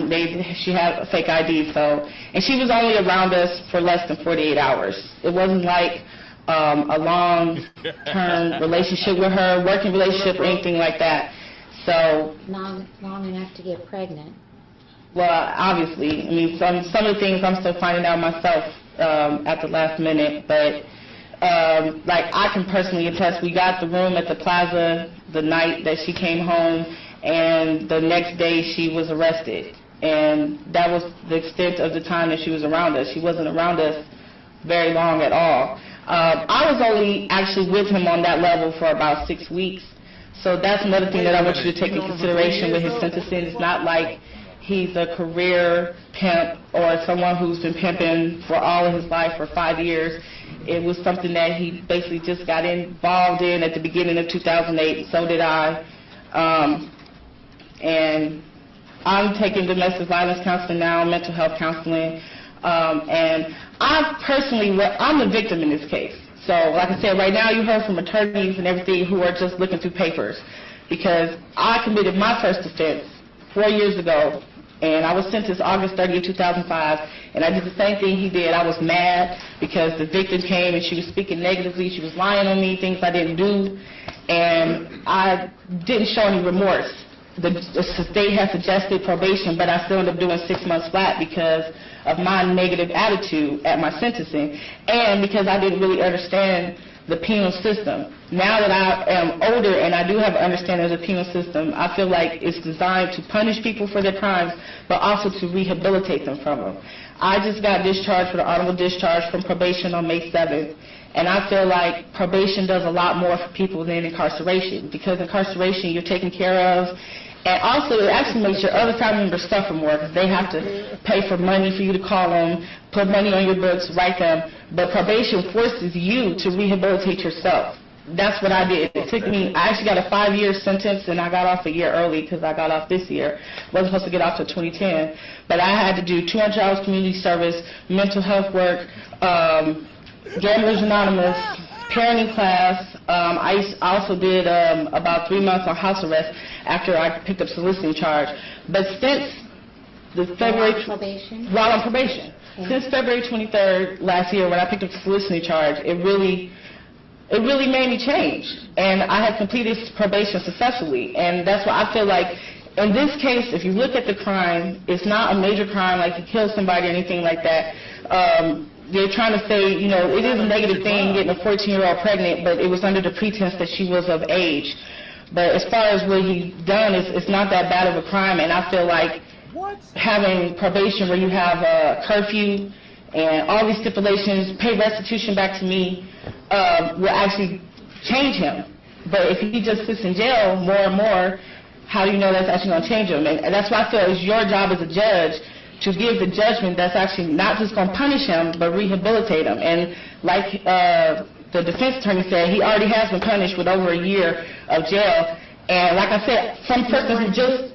You've gone way beyond what a victim impact statement is I'm sorry. into telling me what my job is. I'm not trying to tell you what your job is. Anything else you want to tell me about how this has impacted you? Yes, like I said, right now I'm going through domestic violence and mental health counseling. And you seem like you're doing real well. Yes, Congratulations. I feel like the counseling has helped, it's changed, and also the things that I had to go through with probation has changed me. And well, I would say it took a year to straighten out my life, because by the beginning of this year, I was to the point where I didn't have a desire to do that anymore. I'm in a stable job, in a stable living situation. And that's why I can personally attest to probation really changing you and helping you stabilize your life, because that's what it's for. And that's what I want as a victim, because he does have another child that he hasn't seen that's a year old. I just found out today about this one, but that's what has been my goal and my focus is my daughter. And you can't do nothing for your kids when you're in prison. Nothing. Thank you very much for your statement. You can step down. Got it? Okay, and how much restitution were you requesting total? $700, Judge. In accordance with the law of the state of Nevada, this court does now sentence you as follows: additionally $25 administrative assessment, $150 DNA fee. I'm going to order that you submit to genetic marker testing. At this time, as to count one, the court's going to sentence you to 18 to 48 months. The Nevada Department of Corrections is to count two, 12 to 32 months to run consecutive to count one. He has 397 days credit for time served. We're going to impose $700 in restitution. Thank you, Your Honor. Your Honor, I have one more matter on page 17. So with that being said, Sinful P, I don't know, bro. We want to switch back now to R. Kelly and that sentencing that just took place in federal court in Brooklyn. R. Kelly, the R&B singer, sentenced. Yeah, I really don't know what to say about you, bro. I have unsubscribed from you. I don't wish to hear from you again. Fuck you and everything about you. Now, I'm not telling nobody else to unsubscribe, but here's my thing. I don't fuck with pedophiles. So before I get up out of here, I'm going to leave it at this. Oko. Y'all so quick to talk about y'all stand for women's rights, right? Y'all so quick to stand for something 20 and 30 years ago, right? Well, there you go, Sinful P. I want to see how many y'all motherfuckers on Oak Cove attack Sinful P, and especially y'all that's in Chicago right about now. How about that shit? On that note, Dana J, love everybody. I'm up out of here. But as far as Rainbowski, Sinful P, Baby Killer, and the rest of that enterprise, this is not the type of tea I want. It's over for you. This is not the type of tea I want. It's over for you. I'm just going to leave it at this, man. Y'all folks need to repent. Y'all folks need everything reworded for y'all. Y'all folks just need life back to y'all all in general. That's all I'm saying. But I'm gonna leave y'all with something.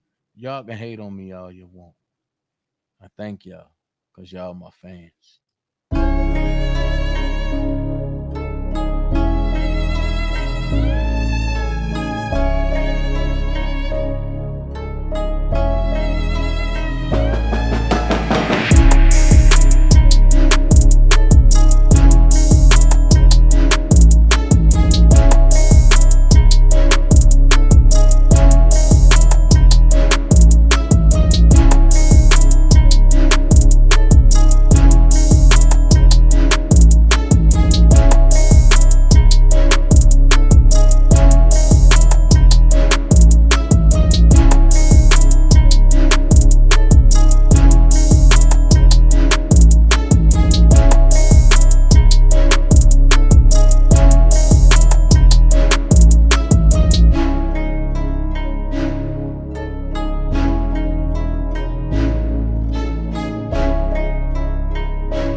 Said I wanna take a dip in your pool. Just go for a look out there.